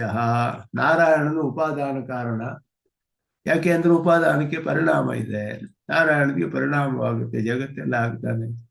ಆದರೆ ಶಿವನಿಗೆ ಪರಿಣಾಮ ಇಲ್ಲ, ಅವನು ನಿಮಿತ್ತ ಕಾರಣ ಮಾತ್ರ, ನಾರಾಯಣಗಿಂತ ಬೇರೆ ಅಂತ ಹೇಳಿದೆ. ಈ ರೀತಿ ಮಾಡುವವರು ವ್ಯೋಮಾತೀತವಾದಿಗಳು ಅಂತ ಅರ್ಥ. ಉಪಾದಾನಭೂತಂ ವಸ್ತು ವಿಕಾರಿತ್ವಾತ್ ನ ಪರಮಾತ್ಮ. ವಿಕಾರ ಹೊಂದಿರೋದ್ರಿಂದ ಉಪಾದಾನಕ್ಕೆ ವಿಕಾರವಿದೆ ಲೋಕದಲ್ಲಿ, ಪರಮಾತ್ಮ ಆಗಲು ಸಾಧ್ಯವಿಲ್ಲ. ಪರಮಾತ್ಮ ತು ಶಿವ ನಿಮಿತ್ತ ಮಾತ್ರ, ಉಪಾದಾನಂತು ಭಗವಾನ್ ನಿಮಿತ್ತಂತು ಮಹೇಶ್ವರ ಇತಿ ಪಾಶುಪತ ಮತಂ ಹಿ ಪ್ರಸಿದ್ಧಂ. ಪಾಶುಪತ ಮತವು ಇದೆಲ್ಲ ಹರದತ್ತಾಚಾರ್ಯರು ಹೇಳಿದ್ದಾರೆ. ಪಾಶುಪತ ಮತ ಅನ್ನೋದು ಪ್ರಸಿದ್ಧವಾಗಿದೆ. ಇದನ್ನೆಲ್ಲ ಬ್ರಹ್ಮಸೂತ್ರಕಾರರು ತಳ್ಳಿ ಹಾಕ್ಬಿಟ್ರು. 2ನೇ ಅಧ್ಯಾಯದಲ್ಲಿ ಪತ್ಯು ಅಸಾಮಂಜಸ್ಯಾತ್, ಸಾಮಂಜಸ್ಯವಾಗಿಲ್ಲ, ವೇದ ವಿರುದ್ಧವಾದದ್ದು ಹೇಳಿ ಪತ್ಯು ಅನ್ನೋದ್ರಿಂದಲೇ ಪಾಶುಪತ ಮತ ಇದು. ಪತಿ, ಪಾಶ ಮತ್ತೆ ಪಶು 3 ತತ್ವಗಳನ್ನು ಹೇಳ್ತಾರೆ. ಪಶು ಅಂದ್ರೆ ಜೀವಾತ್ಮರುಗಳೇ, ಪಾಶ ಅಂದ್ರೆ ಕರ್ಮವೇ, ಪತಿ ಅಂದ್ರೆ ಶಿವ. 3 ತತ್ವಗಳನ್ನು ಹೇಳಿ ಅದನ್ನ ಅವರು ಸ್ಥಾಪನೆ ಮಾಡ್ತಾರೆ. ಅದನ್ನ ಒಂದೇ ಸೂತ್ರದಲ್ಲಿ ತಳ್ಳಿ ಹಾಕ್ಬಿಟ್ರು ಬಾದರಾಯಣರು. ಇದೆಲ್ಲ ವೇದಕ್ಕೆ ವಿರುದ್ಧವಾದದ್ದು. ಪತ್ಯುರಸಾಮಂಜಸ್ಯಾತ್ ಇತ್ಯಾದಿನ ಇದಂ ಮತಂ ಪ್ರತಿಕ್ಷಿಪ್ತಂ. ಇದು ತಳ್ಳಿ ಹಾಕಲ್ಪಟ್ಟಿತು. ಶಂಕರಾಚಾರ್ಯಾದೀನಾಮಪಿ ಸಮ್ಮತಂ ಚ, ಅವರು ಇದನ್ನ ನಿರಾಕರಣೆ ಮಾಡ್ತಾರೆ. ಪಾಶುಪತ ಮತವನ್ನು ಒಪ್ಕೊಳ್ಳೋದಿಲ್ಲ ಶಂಕರಾಚಾರ್ಯರು ಕೂಡ.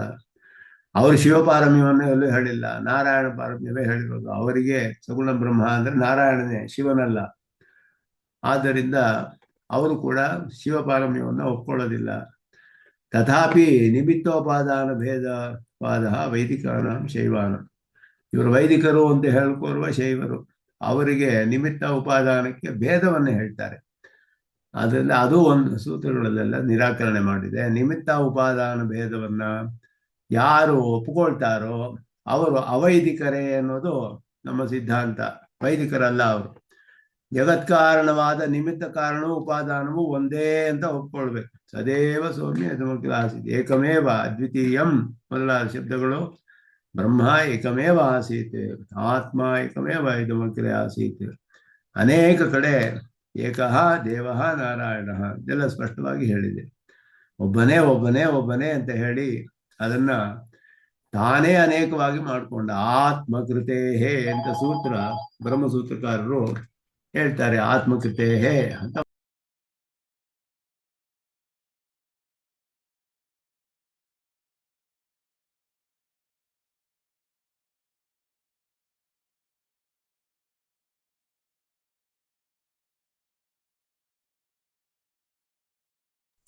ಆತ್ಮಕೃತೇ ಅಂತ ಸೂತ್ರವನ್ನು ಹಾಕಿ ತನ್ನನ್ನು ತಾನೇ ಅನೇಕವಾಗಿ ಮಾಡಿಕೊಂಡ ಅವನು ಬಹುಶ್ಯಾಮ್ ಪ್ರಜಾಯ ಅಹಂ ಬಹುಶ್ಯಾಮ್ ಅಂತ ಹೇಳಿ ತನ್ನನ್ನೇ ಅನೇಕವಾಗಿ ಮಾಡಿಕೊಂಡ ಅಂತ ಹೇಳಿರೋದ್ರಿಂದ ಅವನೇ ಉಪಾದಾನವು ನಿಮಿತ್ತವು ಪ್ರತಿಷ್ಠ ಪ್ರತಿಜ್ಞಾದಷ್ಟ ಅಂತ ಅನುಪರೋಧಾತಿ ಮೊದಲಾದ ಸೂತ್ರಗಳಲ್ಲಿ ಸ್ಥಾಪನೆ ಮಾಡಿರೋದ್ರಿಂದ ಇದೆಲ್ಲ ವೇದ ಬಾಹ್ಯವಾದ ಮತಗಳು. ಆದ್ದರಿಂದ ಪಾಶುಪತ ಆಗಮಗಳಲ್ಲಿ ಇದು ಹೇಳಿದೆ. ಸಾಕ್ಷಾತ್ ಶಿವಪ್ರೋಕ್ತ ವೇದಾದಪಿ ಪ್ರಮಾಣತಮಃ, ಇದು ಅವರು ಹೇಳುವ ಮಾತು. ಶಿವನೇ ನೇರವಾಗಿ ಹೇಳಿದ್ದಾನೆ ಪಾಶುಪತ ಆಗಮ, ಆದ್ದರಿಂದ ವೇದಕ್ಕಿಂತ ಹೆಚ್ಚು ಸ್ಥಾನ ಕೊಡ್ಬೇಕು ನೀವು ಇದಕ್ಕೆ. ವೇದ ಕಿಲ ಈಶ್ವರ ನಿಶ್ವಾಸ ರೂಪ, ಈಶ್ವರನ ಯಸ್ಯ ನಿಶ್ವಸಿತಂ ವೇದಾಹ ಅಂತ ಉಪನಿಷತ್ ಹೇಳುತ್ತೆ. ಯಸ್ಯ ನಿಶ್ವಸಿತಂ ವೇದಾಹ ಅಂತ ಹೇಳಿತು. ನಿಶ್ವಾಸ ರೂಪ ಅವನ ಉಸಿರು ವೇದಗಳು ಅಂತ ಶ್ರುತಿ ಒಂದು ಕಡೆ ಹೇಳುತ್ತೆ. ಅಂದ್ರೆ ಅದರ ವಿಸ್ತಾರ ಅಂತ ಅರ್ಥ, ಅವನು ಉಪದೇಶ ಮಾಡಿದವನು ಅಂತಾನೆ ಅರ್ಥ ಅದಕ್ಕೆ. ಆದರೆ ನಿಶ್ವಾಸ ರೂಪ ಅಂದ್ರೆ ಏನಾಗುತ್ತೆ, ಅಬುದ್ಧಿಪೂರ್ವಕ. ತನಗೆ ತಿಳಿಯದೆ ನಾವು ಉಚ್ಛ್ವಾಸ ನಿಶ್ವಾಸ ಮಾಡೋದು ಬುದ್ಧಿಪೂರ್ವಕವಾಗಿ ಮಾಡೋದಿಲ್ವಲ್ಲ, ಅದ್ರ ಪಾಟಿಗೆ ಆಗ್ತಾ ಇರುತ್ತೆ ಆಟೋಮೆಟಿಕ್ ಆಗಿ, ತಾನಾಗಿ. ಬುದ್ಧಿಪೂರ್ವಕವಾಗಿ ಆಗೋದಿಲ್ಲ. ಅದು ನಿಲ್ಸಕ್ಕೂ ಆಗೋಲ್ಲ, ಬಿಡೋದಕ್ಕೂ ಆಗೋದಿಲ್ಲ. ಸ್ವಲ್ಪ ಕಾಲ ಯೋಗಗಳಲ್ಲಿ ನಿಲ್ಸ್ಬೋದಷ್ಟೇ ಹೊರತು ಅದು ಆಗ್ತಾನೆ ಇರಬೇಕು. ಆದರೆ ಆಗಮಗಳು ಶಿವನು ಮಾಡಿರೋದ್ರಿಂದ ಬುದ್ಧಿಪೂರ್ವಕವಾದದ್ದು. ಅಬುದ್ಧಿಪೂರ್ವಕವಾದ್ರೆ ಏನಾಗುತ್ತೆ, ನಂಬಕ್ಕಾಗೋದಿಲ್ಲ ಅಂತ ಅವರು ಪ್ರಮಾಣವಾಗೋದಿಲ್ಲ.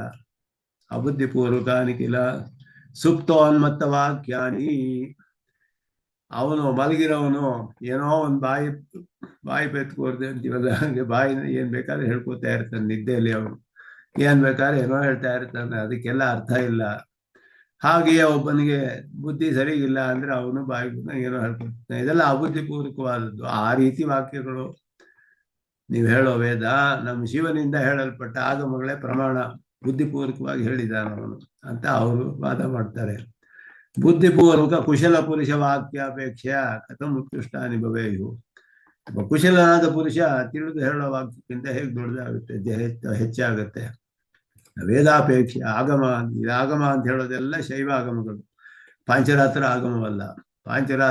ಪಂಚರಾತ್ರಸ್ಯ ಕೃಷ್ಣಸ್ಯ ಭಕ್ತ ನಾರಾಯಣ ಸ್ವಯಂ ಅಂತ ಹೇಳೋದ್ರಿಂದ ಪಾಂಚರಾತ್ರ ಆಗಮಗಳೆಲ್ಲ ಪ್ರಮಾಣ ಅಂತ ಬಾದರಾಯಣರೇ ಸ್ಥಾಪನೆ ಮಾಡಿಬಿಟ್ರು. ಕಡೆಯಲ್ಲಿ 2ನೇ ಅಧ್ಯಾಯದಲ್ಲಿ ಎಲ್ಲಾ ಬೇರೆ ಪಕ್ಷಗಳನ್ನು ನಿರಾಕರಣೆ ಮಾಡಿ ಅಲ್ಲಿ ಆಗಮವನ್ನ ಅವರು ಪಾಂಚರಾತ್ರ ಆಗಮವನ್ನ ಪ್ರಮಾಣ ಮಾಡ್ತಾರೆ, ಸ್ಥಾಪನೆ ಮಾಡ್ತಾರೆ. ಆದ್ರೆ ಇಲ್ಲಿ ಹೇಳುವ ಆಗಮ ಅಂತ ಹೇಳುವುದು ಬೌದ್ಧ ಆಗಮ, ಶೈವಾಗಮ ಮೊದಲಾದ ಆಗಮಗಳು. ಸೂತ್ರಕಾರೇಣ ಇದಂ ನಿರಾಕೃತಂ ಕಿಲ ಇತಿ ಚೇತ್ ಅಸ್ತುಕ ಹಾನಿ ಪತ್ಯುಹ ಅಸಾಮಂಜಸ್ಯ ಅಂತ ನಿರಾಕರಣೆ ಮಾಡಿಬಿಟ್ರಲ್ಲಪ್ಪ ಅಂದ್ರೆ, ಸೂತ್ರಕಾರರು ಯಾರು, ವ್ಯಾಸರು ವಿಷ್ಣು ಅಂತ ಹೇಳಲ್ಪಟ್ಟಿದ್ದಾರೆ. ತ್ರಿಮೂರ್ತಿ ಅಂತರ್ಗತ, ತ್ರಿಮೂರ್ತಿಯಲ್ಲಿ ಒಬ್ಬನಾದವನು. ಪಾಶುಪತ ಆಗಮ ಉಪಾದೇಷ್ಟ ಯಾರು, ಸಾಕ್ಷಾತ್ ಪರಮೇಶ್ವರನಾದ ಶಿವನೇ, ಅವನು ತ್ರಿಮೂರ್ತಿಗಿಂತ ಅತೀತನಾದವನು ಅಂತ ಹೇಳಿ ಅದನ್ನ ಸ್ಥಾಪನೆ ಮಾಡ್ತಾರೆ. ಇದೆಲ್ಲ ಕೂಡ ತಳ್ಳಿ ಹಾಕಿದೆ. ಇದೆಲ್ಲ ಸೂತ್ರಕಾರರೇ ತಳ್ಳಿ ಹಾಕಿದ್ರು. ಬೇರೆ ಪ್ರಮಾಣಗಳಿಗೆ ವಿರುದ್ಧವಾಗಿದೆ, ಭೇದ ಭಾಷ್ಯವಾದದ್ದು ಅಂತ ಹೇಳಿ ನಿಮಿತ್ತೋಪಾದಾನ ಭೇದ ಹೇಳುವವರು ಅದಕ್ಕೆಲ್ಲ ಆ ರೀತಿಯ ಅರ್ಥವನ್ನ ತಸ್ಮಿನ್ಯದಂತಹ ಅಂತ ಹೇಳೋದಕ್ಕೆ ಶಿವಪಾರಮ್ಯ ಅನ್ನೋದು ಅರ್ಥವಲ್ಲ. ಯಾವ ವೇದಾಂತಿಗಳು ಬೇರೆಯವರು ಒಪ್ಕೊಂಡಿಲ್ಲ ಇದನ್ನ. ಇದು ಪಾಶುಮತ ಮತವನ್ನು ಹೇಳ್ತಾರೆ, ಅರ್ಧತ್ತರು ಮೊದಲಾದ ಹೇಳಿರುವಂತಹದ್ದು. ಈಗ ಅದ್ರ ಮೇಲೆ ಸ್ವಲ್ಪ ವಿಚಾರ ಮಾಡ್ತಾರೆ. ಅಪಿಚ ವೇದಾದಯ ಹಿ ನೈಕ ದೇವತಾ ನಿಷ್ಠ. ವೇದದಲ್ಲಿ ಒಂದು ದೊಡ್ಡ ಪ್ರಶ್ನೆ ಅಂದರೆ ನಮ್ಮ ಆಳ್ವಾರುಗಳ ಪಾಶಗಳಲ್ಲಿ ಆ ಪ್ರಶ್ನೆಯೇ ಇಲ್ಲ. ನೇರವಾಗಿ ತತ್ವವೇ ನಾರಾಯಣದೇ ಅಂತಾನೆ ಹೇಳ್ಬಿಟ್ರು ಸ್ಪಷ್ಟವಾಗಿ, ಬೇರೆ ಯಾವ ವಿರೋಧವೂ ಇಲ್ಲದೆ ಇರೋ ಹಾಗೆ. ವೇದಗಳಲ್ಲಿ ಏನು ಪ್ರಶ್ನೆ ಅಂದ್ರೆ ಅನೇಕ ದೇವತೆಗಳು ಹೇಳಲ್ಪಟ್ಟಿವೆ.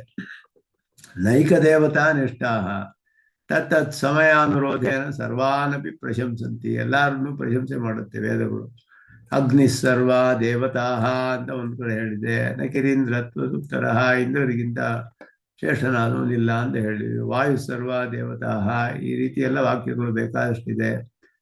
ಇನ್ನು ಕೆಲವು ಕಡೆ ಅಗ್ನಿರ್ವೈ ದೇವಾನಾಮ ಮಹಾವಿಷ್ಣು ಪರಮಃ ಅಂತ ವಿಷ್ಣು ಪಾರಮ್ಯ ಹೇಳಲ್ಪಡುತ್ತೆ. ಈ ರೀತಿ ಎಲ್ಲ ಅಲ್ಲಿ ವಿರೋಧಗಳು ಆಪಾತತಃ ಕಂಡು ಬರುತ್ತೆ. ಆದ್ದರಿಂದ ಇದು ಯಾರೋ ಅಬುದ್ಧಿಪೂರ್ವಕವಾಗಿ ಹೇಳಿರೋದು, ಒಂದೇ ವಿಧವಾದ ಮತವಿಲ್ಲ ಅಂತ ಪಾಶ್ಚಾತ್ಯರು ಕೂಡ ಹೇಳ್ತಾರೆ ವೇದದಲ್ಲಿ. ಅದನ್ನೆಲ್ಲ ಬೇಕಾದಷ್ಟು ನಿರಾಕರಣೆ ಮಾಡಿದ್ದಾರೆ ಅನೇಕರು. ಆಗಮಗಳೆಲ್ಲ ಒಂದೇ ರೀತಿಯಾಗಿ ಹೇಳಲ್ಪಟ್ಟಿದೆ. ಶಿವೈಕನಿಷ್ಠ ಅಂತ ಹೇಳಿದ್ರೆ ಅದರಿಂದ ವೇದಶಾಸ್ತ್ರಾತ್ ಪುರಾಣಾದ್ಯ ಜ್ಞೇಯ ವೇಶ್ಯಾವಧೂರಿವ ಆಗಮಸ್ತು ಶಿವಪ್ರೋಕ್ತ ಜ್ಞೇಯ ಕುಲವಧೂರಿವ. ಕುಲವಧೂಗೂ ವೇಶ್ಯಾವಧೂ ಅಂತ ಹೇಳ್ಬಿಟ್ರು. ಇದೆಲ್ಲವೂ ಕೂಡ ತಳ್ಳಿ ಹಾಕಿದ್ದಾರೆ, ವೇದಕ್ಕೆ ವಿರುದ್ಧ. ಆದ್ದರಿಂದ ವ್ಯಾಸರಿಂದ ಹೇಳಿರೋದ್ರಿಂದ ಇದುವೇ ಪ್ರಮಾಣ ಅಂತ ಹೇಳಿದ್ರೆ, ಶ್ಲೋಕ ಇನ್ನೊಂದ್ಸಲ. ವೇದಶಾಸ್ತ್ರ ಪುರಾಣಾದ್ಯ ಜ್ಞೇಯ ವೈಶ್ಯಾವಧೂರಿವ ಆಗಮಾಸ್ತು ಶಿವಪ್ರೋಕ್ತ ಜ್ಞೇಯ ಕುಲವಧೂರಿವ ಅಂತ ಹೇಳಿದ್ರು. ಆ ರೀತಿ ವ್ಯತ್ಯಾಸ ಹೇಳ್ಬಿಟ್ರು. ಇದೆಲ್ಲ ಕೂಡ ನಿರಾಕರಣವನ್ನು ಮಾಡಿದ್ದಾರೆ. ಇದಕ್ಕೆ ಒಂದು ಲೌಕಿಕವಾದ ನ್ಯಾಯ ಹೇಳ್ತಾರೆ. ಇದು ನೀವೇನ್ ಬೇಕಾದ್ರೆ ಹೇಳ್ಕೊಳ್ಳಿ, ವೇದಕ್ಕೆ ವಿರುದ್ಧವಾದದ್ದು ಬಾದರಾಯಣರು ಸ್ಪಷ್ಟಪಡಿಸಿದ್ದಾರೆ. ಯಾವ ವೇದಾಂತಿಗಳು ಒಪ್ಕೊಳ್ಳದೆ ಇರುವ ವಿಷಯ ಇದು. ಶಂಕರ ಮಾಧವರಾಗ್ಲಿ ರಾಮಾನುಜರು ಯಾರು ಒಪ್ಕೊಳ್ಳೋದಿಲ್ಲ. ಪಾಶುಮತ ಮತವನ್ನ ಎಲ್ಲರೂ ನಿರಾಕರಣೆ ಮಾಡ್ತಾರೆ. ವೇದ ಬಾಹ್ಯವಾದದ್ದು, ಪ್ರಮಾಣವಿಲ್ಲ ಅದಕ್ಕೆ ವೇದದಲ್ಲಿ. ಅದಕ್ಕೆ ಒಂದು ಅಲೌಕಿಕವಾದ ಶ್ಲೋಕ ಇಲ್ಲಿ ಪ್ರಸಿದ್ಧವಾಗಿದೆ. ಕಲಕಂಠಗಣ ಸ್ವಾದ್ಯೆ ಕಾಮಸ್ಯ ಶ್ರೇಣಿಜಾಂಕುರೆ ನಿಂಬ ವೃತ್ತಿ ವಿರುದ್ಧೀರ್ಣೆ ಕೃತ ಪರಿತಪ್ಯತೆ ಅಂತ ನ್ಯಾಯದಿಂದ ನಕಾಪಿ ಹಾನಿ ಅಂದರು. ಕಲಕಂಠ ಅಂತ ಹೇಳಿದ್ರೆ ಒಳ್ಳೆಯ ಮಧುರವಾದ ಕಂಠವುಳ್ಳ ಕೋಗಿಲೆ. ಅದು ಆ ಕೋಗಿಲೆಯ ಗಣಗಳು ಆ ಮಾವಿನ ಚಿಗುರು ಆಗುತ್ತಾನೆ ಬರ್ತಾ ಇರುತ್ತೆ ವಸಂತ ಋತುವಿನಲ್ಲಿ. ಬಹಳ ರುಚಿಯಾಗಿರೋ ಆ ಮಾವಿನ ಚಿಗುರನ್ನು ತಿಂದು ಮಧುರವಾದ ಕಂಠದಿಂದ ಗಾನ ಮಾಡುತ್ತೆ ಕೋಗಿಲೆಗಳು. ಆದರೆ ಈ ನಿಂಬ ವೃತ್ತಿವಿಹಿ ಅಂದ್ರೆ ಒಂಟೆ ಮೊದಲಾದವು ಮುಳ್ಳುಗಳನ್ನೆಲ್ಲೇ ತಿನ್ನುತ್ತಲ್ಲ, ಕಹಿಯಾದ ಪದಾರ್ಥಗಳನ್ನೇ ಆಸೆ ಪಡುತ್ತೆ, ಮುಳ್ಳು ತಿನ್ನುತ್ತೆ, ಇದೆಲ್ಲ ಮಾಡುತ್ತಲ್ಲ.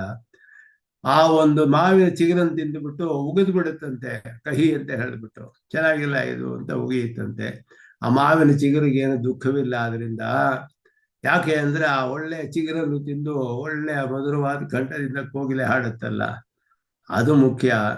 ಮುಳ್ಳನ್ನೇ ತಿನ್ನುವಂತ ಪ್ರಾಣಿಗಳು ಬಂದು ಇದು ತಿಂದ್ಬಿಟ್ಟು ಎಲ್ಲ ಬರೀ ಕಹಿ ಕಹಿ ಅಂತ ಉಗಿದ್ಬಿಟ್ರೆ ಆ ಮಾವಿನ ಚಿಗುರಿಗೆ ದುಃಖವಿದೆಯೇ? ನಚೂತಃ ಪರಿತಪ್ಯತೆ, ಅದಕ್ಕೇನು ತಾಪವಿಲ್ವಲ್ಲ ಅಂತ ಹೇಳಿ ಈ ನ್ಯಾಯದಿಂದ ನೀವೇನ್ ಬೇಕಾದ್ರೆ ಹೇಳ್ಕೊಳ್ಳಿ, ನೀವೆಲ್ಲ ನಿಮ್ಮ ವೃತ್ತಿಗಳು, ನಾವು ಕಲಕಂಠಗಣ ಸ್ವಾದ್ಯ ಆ ರೀತಿ ಇದ್ದೀವಿ ಅಂತ ಇಲ್ಲಿ ನ್ಯಾಯವನ್ನ ಹೇಳ್ತಾರೆ. ಇದು ಎರಡನೇ ಪಕ್ಷ. ಮೂರನೇ ಪಕ್ಷ ಈಗ ಹೇಳ್ತಾರೆ. ಅದು ಎರಡನೇ ಪಕ್ಷ ವ್ಯೋಮಾತೀತವಾದ, ತ್ರಿಮೂರ್ತಿ ಅತೀತವಾದ ಅಂತ ಹೇಳಿ. ತೃತೀಯ ಪಕ್ಷ ತೇ ತ್ರಯ ಈಶಾಹ, ಮೂರು ಜನರು ಕೂಡ ಅಷ್ಟೇ ಸಮಾನವಾಗಿ ಈಶ್ವರ ಪದವಾಚ್ಯ, ಈಶ್ವರ ಅಂತಾನೆ ಹೇಳ್ಬೋದು ಮೂರು ಜನಕ್ಕೂ. ಯೇಷಂ ಅಜ್ಞಾನ ಅಭಾವಾತ್ ನ ಕಲಹಾದಿ ಪ್ರಸಕ್ತಿ. ಕೆಲವು ಪುರಾಣಗಳಲ್ಲಿ ಹೇಳಿದೆ ಅಷ್ಟೇ ಈ ರೀತಿ. ಪೌರಾಣಿಕ ಏಕದೇಶಿನಃ ಯಾವುದೋ ಪುರಾಣಗಳಲ್ಲಿ ಕೆಲವು ಹೇಳಿದೆ. ಅವ್ರು ಮೂರು ಜನ ಈಶ್ವರರಿದ್ರೆ, ಬಹಳ ಜನ ರಾಜರುಗಳಿದ್ರೆ ಅವಾಗ ಪ್ರಾಬ್ಲಮ್ ಬರುತ್ತಲ್ಲ. ಮಿನಿಸ್ಟ್ರು ಅಸಿಸ್ಟೆಂಟ್ ಮಿನಿಸ್ಟ್ರು ಅಂದ್ರೆ ಪ್ರಾಬ್ಲಮ್ ಬರ್ತಾ ಇದೆ ಈಗ. ಆದ್ದರಿಂದ ಉಪಮುಖ್ಯಮಂತ್ರಿ, ಮುಖ್ಯಮಂತ್ರಿಯಲ್ಲಿ ದೊಡ್ಡ ಪ್ರಶ್ನೆಗಳು. ಈಗ ಇದು 3 ಈಶ್ವರರಾಗ್ಬಿಟ್ರೆ ಹೇಗಾಗುತ್ತೆ ಈಗ ಅಂತ ಹೇಳಿದ್ರೆ,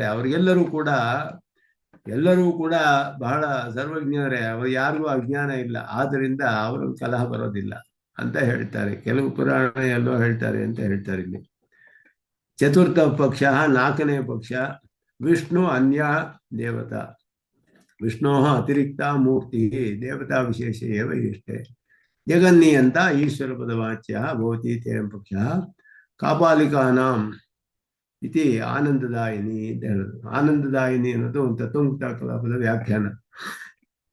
ಅದನ್ನು ಬರೆದವರು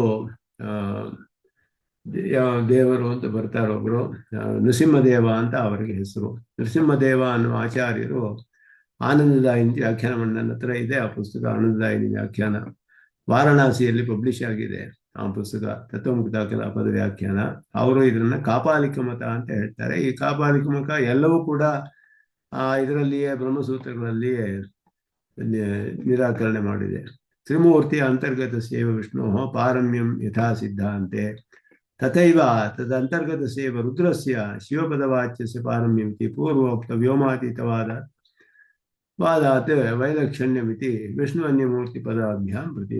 ಸ್ವಲ್ಪ ಅವರಿಗಿಂತ ಭೇದವಿದೆ ಅಷ್ಟೇ ಹೊರತು ಇವರು ಕೂಡ ವ್ಯೋಮಾತೀತವಾದಿಗಳಂತೆಯೇ ಸ್ವಲ್ಪ ವ್ಯತ್ಯಾಸವಾಗಿ ಹೇಳ್ತಾರೆ. ಕಾಪಾಲಿಕರು ವಿಷ್ಣುಗಿಂತ ಬೇರೆಯಾದ ಶಿವನೇ ಪರಬ್ರಹ್ಮ ಅಂತ ಹೇಳುವಂತಹವರು. ಎಲ್ಲ ಪಕ್ಷನೂ ಹಿಂದೆ ಪರೀಕ್ಷೆ ಮಾಡಿ ಸ್ಥಾಪನೆ ಮಾಡಿಬಿಟ್ಟಿದ್ದಾರೆ. ಉಪನಿಷತ್ತುಗಳ ವಾಕ್ಯಗಳಿಂದಲೇ ನೇರವಾಗಿ ಶಿವ ಶಂಭು ಶಬ್ದಗಳೆಲ್ಲ ಹೇಳುವ ವಾಕ್ಯಗಳು ಅದು ಎಲ್ಲವನ್ನು ಪರೀಕ್ಷೆ ಮಾಡಿ ನಾರಾಯಣ ಪರತ್ವವನ್ನು ಚೆನ್ನಾಗಿ ಸ್ಥಾಪನೆ ಮಾಡಿಬಿಟ್ಟು, ಅದು ವೇದಾರ್ಥ ಸಂಗ್ರಹದಲ್ಲಿಯೂ ಅದ್ಭುತವಾಗಿ ಸ್ಥಾಪನೆ ಮಾಡಿಬಿಟ್ಟು ಭಾಷಿಕಾರರು ಅದನ್ನೆಲ್ಲ ಅನುಸರಿಸಿಯೇ ದೇಶಗಳು ಇದೆಲ್ಲ ಮಾಡ್ತಾ ಇರುವಂತಹದ್ದು. ಆದರೆ ಇದೆಲ್ಲ ಒಂದು ಕಡೆ ಸಂಗ್ರಹ ಮಾಡ್ತಾರೆ. ಇಲ್ಲಿ 5ನೇ ಪಕ್ಷ ಏನು ಅಂದ್ರೆ ತ್ರಯಾಣಾಂ ಕಲ್ಪಭೇದಾತ್ ಪ್ರಭವನ ನಿಯಮ ಅಂತ ಹೇಳೋದು. ಒಂದೊಂದು ಕಲ್ಪದಲ್ಲಿ ಒಬ್ಬೊಬ್ಬರು ಈಶ್ವರರಾಗ್ತಾರೆ, ಎಲ್ಲರಿಗೂ ಆಪರ್ಚುನಿಟಿ ಇರಲಿ ಅಂತ ಇವರು. ಈಶ್ವರತ್ವಸ್ಯ ನಿಯಮ ವ್ಯವಸ್ಥಾ ಪರಸ್ಪರಂ ವಿರೋಧ ನ ವಿರೋಧವಿಲ್ಲ, ಪರಸ್ಪರ ವಿರೋಧ ಇಲ್ಲ ಅನ್ನೋದು ಒಂದು ಪಕ್ಷ. ಷಷ್ಠ ಪಕ್ಷ ಇಂದ್ರಾದೀನಾಮಿವ ಪ್ರವಾಹೇಶ್ವರವಾದ ಮನ್ವಂತರ ಭೇದೇನ ಇಂದ್ರಾದಿ ದೇವತಾನಾಂ ಯಥಾ ಭೇದೇಪಿ ಇಂದ್ರಸ್ಯ ಅನುವರ್ತಮಾನತ್ವಂ ಪ್ರವಾಹತಃ ತಥಾ ನಿಜ ಸುಕೃತವಶಾತ್ ಈಶ್ವರಾಣಾಂ ಪ್ರವಾಹ ಇತಿ. ಇವರೆಲ್ಲ ಮೀಮಾಂಸಕರು. ಯಾಕೆ ಅಂದ್ರೆ ಮೀಮಾಂಸಕರಿಗೆ ಸೃಷ್ಟಿ ಪ್ರಳಯ ಅನ್ನೋದೇ ಇಲ್ಲ. ಪೂರ್ಣವಾಗಿ ಪ್ರಳಯ, ಪೂರ್ಣವಾಗಿ ಸೃಷ್ಟಿ, ಪ್ರಾಕೃತ ಪ್ರಳಯ ಅನ್ನೋದನ್ನ ಒಪ್ಕೊಳ್ಳಲ್ಲ ಮೀಮಾಂಸಕರು. ಯಾವಾಗ ಕದಾಚಿತ್ ಅನೀಶ್ವರವಿದಂ ಜಗತ್ತೇ, ಈ ರೀತಿ ಇಲ್ಲದೆ ಇರುವಾಗ ಇರಲಿಲ್ಲ ಯಾವಾಗಲೂ ಅಂತ ಹೇಳ್ತಾರೆ. ಯಾವಾಗಲೂ ಇವಾಗಿರೋ ಹಾಗೆ ಯಾವಾಗಲೂ ಇತ್ತು ಅಂತ ಹೇಳ್ತಾರೆ ಅವರು. ಇಲ್ಲಿ ಇವಾಗ ಹೇಗಿದೆಯೋ ಸೃಷ್ಟಿ ಪ್ರಳಯ ಎಲ್ಲ ಆಗ್ತಿದ್ಯೋ ಅದೇ ರೀತಿ ಯಾವಾಗಲೂ ಆಗ್ತಾ ಇತ್ತು. ಇವಾಗ ಆಗ್ತಿರೋ ಹಾಗೆ ಸೃಷ್ಟಿಗಳು ಯಾವಾಗಲೂ ನಡೀತಾನೆ ಇತ್ತು ಅಂತ ಹೇಳ್ಬಿಟ್ಟು ಅವ್ರು ಹೇಳ್ತಾರೆ. ಇವಾಗಿರೋ ಇಲ್ಲದೆ ಇರೋ ಹಾಗೆ ಯಾವತ್ತೂ ಇರಲಿಲ್ಲ, ಯಾವತ್ತೂ ಹೀಗೆ ಇತ್ತು ಎಲ್ಲವೂ ಕೂಡ ಅಂತ ಹೇಳಿದ್ರೆ ಪೂರ್ತಿ ಪ್ರಳಯ ಅನ್ನೋದನ್ನ ಒಪ್ಕೊಳ್ಳಲ್ಲ, ಪೂರ್ತಿ ಸೃಷ್ಟಿಯನ್ನು ಒಪ್ಕೊಳ್ಳೋದಿಲ್ಲ. ಅವರು ಮೀಮಾಂಸಕರು, ಪೂರ್ವ ಮೀಮಾಂಸಕರು ಅಂತ ಹೇಳುವರು. ಅವರಿಗೆ ಈಶ್ವರೆಲ್ಲ ಪ್ರವಾಹ ನಿತ್ಯತ್ವ ಅಂತಾನೆ ಒಪ್ಕೊಳ್ತಾರೆ. ಯುಗಪತೆ ಬ್ರಹ್ಮ ವಿಷ್ಣು ರುದ್ರಾಣ ಅವಸ್ಥಾನ ಅಭಾವಾತ್ ನ ವಿರೋಧ. ಆದ್ದರಿಂದ ಬ್ರಹ್ಮ ವಿಷ್ಣು ರುದ್ರರುಗಳು ಎಲ್ಲ ಪ್ರವಾಹೇಶ್ವರರು. ಅವರಿಗೂ ಕೂಡ ಒಂದೇ ಏಕಕಾಲದಲ್ಲಿ ಅವರು ಪರಬ್ರಹ್ಮ ಅನ್ನೋದು ಆಗೋದಿಲ್ಲ. ಪರಬ್ರಹ್ಮ ಸ್ಥಾನಕ್ಕೆ ಯಾರೋ ಒಬ್ರು ಬರ್ತಾರೆ ಒಂದೊಂದು ಕಲ್ಪದಲ್ಲಿ. ಆದ್ದರಿಂದ ಅವರಲ್ಲಿ ವಿರೋಧ ಆಗೋದಿಲ್ಲ. ಇವಾಗ ಒಬ್ಬ ಬಂದರೆ ಮುಂದಿನ ಕಲ್ಪದಲ್ಲಿ ಇನ್ನೊಬ್ಬನಿಗೆ ಆ ಸ್ಥಾನ ಬರುತ್ತೆ. ಈ ರೀತಿ ಹೇಳ್ತಾರೆ. ನ ಕದಾಚಿತ್ ಅನೀದೃಶಂ ಇದಂ ಜಗತ್ ಅಂತ ಹೇಳೋದು. ಈ ರೀತಿ ಅಲ್ಲದೆ ಇರೋ ಹಾಗೆ ಯಾವತ್ತೂ ಇರಲಿಲ್ಲ. ನ ಕದಾಚಿತ್ ಅನೀದೃಶಂ ಇದಂ ಜಗತ್ ಅಂತ ಅವರ ವಾದ.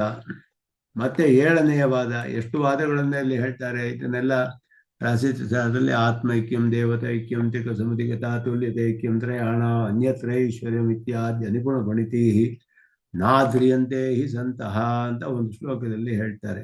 ಅದನ್ನೇ ಇಲ್ಲಿಯೂ ಈ ಶ್ಲೋಕದಲ್ಲಿ ಹೇಳ್ತಾ ಇದ್ದಾರೆ. ಏಕಸ್ಯೈವ ಯಸ್ಯ ಕಸ್ಯಚಿತ್ ಪ್ರತಿಫಲನವತ್. ಇದು ಒಂದು ದೊಡ್ಡ ವಾದ. ಸಾಂಖ್ಯರು ಯೋಗ ಸಿದ್ಧಾಂತದಲ್ಲಿಯೂ ಹೀಗೆಯೇ ಅಂತ ಆಚಾರ್ಯರಲ್ಲಿ ಹೇಳ್ತಾರೆ. ಪ್ರತಿಬಿಂಬವತ್ ಈಶ್ವರತ್ವಂ ಸ್ಯಾತ್. ಬಿಂಬ ಪ್ರತಿಬಿಂಬವಾದ. ಸತು ವಿಷ್ಣುರ್ವಾ ಶಿವೋ ವಾ ಭವತು ನಾಮ್ನಿ ಕಿಮರ್ಥಂ ಕಲಹ ಇತ್ಯಯಂ ಪಕ್ಷ. ಇದಕ್ಕೆ ಸರ್ವಾರ್ಥ ಸಿದ್ಧಿಯಲ್ಲಿ ಸ್ವಾಮಿ ದೇಶಿಕನ್ನು ಯೋಗರಾಧಾಂತಹ ಇತಿ ಸರ್ವಾರ್ಥ ಸಿದ್ಧಿ. ಸ್ವಾಮಿ ದೇಶಿಕನ್ನೇ ವ್ಯಾಖ್ಯಾನ ಮಾಡಿದಾರಲ್ಲ ತತ್ವಮುಕ್ತ ಕಲಾಪಕ್ಕೆ, ಸರ್ವಾರ್ಥ ಸಿದ್ಧಿ ಅಂತ ಹೇಳಿ. ಅದರಲ್ಲಿ ಇದು ಯೋಗ ಸಿದ್ಧಾಂತ ಅಂತ ಹೇಳ್ತಾರೆ. ರಾಧಾಂತ ಅಂದ್ರೆ ಸಿದ್ಧಾಂತವೇ, ಸಮಃ ಸಿದ್ಧಾಂತ ರಾಧಾಂತಹ ಅಂತ ಅವರ ಅದೆರಡು ಕೂಡ ಪರ್ಯಾಯ ಪದಗಳು. ರಾಧಾಂತ ಅಂದ್ರೂ ಸಿದ್ಧಾಂತವೇ ಅಂತಾನೆ ಅರ್ಥ. ಯೋಗ ರಾಧಾಂತಹ ಇತಿ ಸರ್ವಾರ್ಥ ಸಿದ್ಧಿ. ಸ್ವಾಮಿ ದೇಶಿಕನ್ ಹೇಳ್ತಾರೆ ಇದು ಯೋಗ ದರ್ಶನ ಅಂತ ಹೇಳಿ. ನಿರೀಶ್ವರ ಸಾಂಖ್ಯಂ ಪೂರ್ವಂ ಪರೀಕ್ಷಿತಂ ಪಾತಂಜಲ ಯೋಗಶಾಸ್ತ್ರಂ ಹಿ ಸೇಶ್ವರ ಸಾಂಖ್ಯಂ ಉಚ್ಯತೆ. ಅವರು ಈಶ್ವರನ್ನ ಒಪ್ಕೊಳ್ತಾರೆ ಪತಂಜಲಿಗಳು.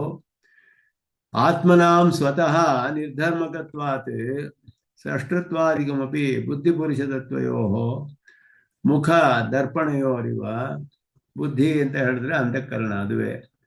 ಅದರಲ್ಲಿ ಮುಖದ ಒಂದು ಪ್ರತಿಬಿಂಬ ಹೇಗೆ ಕನ್ನಡಿಯಲ್ಲಿ ಆಗುತ್ತೋ ಹಾಗೆ ಆತ್ಮನ ಪ್ರತಿಬಿಂಬ ಅಂತಃಕರಣದಲ್ಲಿ ಆಗ್ತಿದೆ ಅಂತ ಹೇಳ್ತಾರೆ. ಬಿಂಬ ಪ್ರತಿಬಿಂಬ ಭಾವ ಮೂಲಕಂ ದ್ರಷ್ಟೃತ್ವ ಕರ್ತೃತ್ವಾದಿಕಮಪಿ ತೇಷಾಂ ಮತಂ. ನಿಜವಾಗಿಯೂ ಇಲ್ಲ ಕರ್ತೃತ್ವವೆಲ್ಲ ಆತ್ಮನಿಗೆ, ಆದರೆ ಅಂತಃಕರಣದಲ್ಲಿ ಪ್ರತಿಫಲನವಾಗಿ ಅಲ್ಲಿ ಚೈತನ್ಯದಂತೆ ಕೆಲಸ ಮಾಡ್ತಾ ಇರೋ ಹಾಗಿದೆ. ಅಲ್ಲಿ ಒಂದರ ಧರ್ಮವು ಇನ್ನೊಂದರಲ್ಲಿ ಆರೋಪಿತವಾಗುತ್ತೆ, ಸೂಪರ್ ಇಂಪೋಸಿಷನ್. ಆ ದೃಷ್ಟಿಯಿಂದ ಈಶ್ವರತ್ವಂ ಪ್ರತಿಫಲನವತ್ ಅಂತ ಹೇಳಿದ್ರು. ನಿರೀಶ್ವರ ಸಾಂಖ್ಯಂ ಹಿ ಜ್ಞಾನ ಮಾರ್ಗ ಇತಿ. ಅವರು ಸಾಂಖ್ಯರು, ನಿರೀಶ್ವರ ಸಾಂಖ್ಯರು ಅಂದ್ರೆ ಸಾಂಖ್ಯರೇ. ಶೇಶ್ವರ ಸಾಂಖ್ಯಂ ಉಪಾಸನ ಮಾರ್ಗ ಇತ್ಯ ಕಥ್ಯತೆ. ಇದು ಉಪಾಸನ ಮಾರ್ಗ ಪತಂಜಲಿಗಳು ಹೇಳಿರೋದು ಯೋಗಶಾಸ್ತ್ರದಲ್ಲಿ. ಯಾಕೆ ಅಂದರೆ ಈಶ್ವರನ್ನು ಒಪ್ಪಿಕೊಂಡು ಎರಡು ಸೂತ್ರಗಳನ್ನು ಹಾಕಿದ್ದಾರೆ. ಈಶ್ವರ ಪ್ರಣಿಧಾನಾದ್ವಾ ಅಂತ ಒಂದು ಸೂತ್ರ ಹೇಳಿದ್ರು.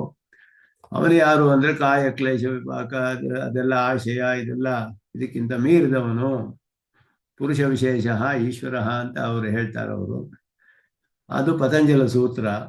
ಅದರಲ್ಲಿ ಹೇಳುವಾಗ ಈಶ್ವರ ಪ್ರಣಿಧಾನಾದ್ವಾ ಅಂತ ಹೇಳಿದ್ರು. ಭಕ್ತಿ ವಿಶೇಷದಿಂದ ಆವರ್ಜಿತರಾದ ಈಶ್ವರನು ಅನುಗ್ರಹದಿಂದ ಅವರು ಅಂತ ಹೇಳ್ತಾರೆ ಅಂತ ಅಲ್ಲಿ ವ್ಯಾಸರು ಒಂದು ವ್ಯಾಸ ಭಾಷ್ಯ ಅಂತ ಇದೆ. ಅವರು ವ್ಯಾಸರು ಬೇರೆ, ಅವರು ಮಹಾಭಾರತ ಬರೆದ ವ್ಯಾಸರಲ್ಲ.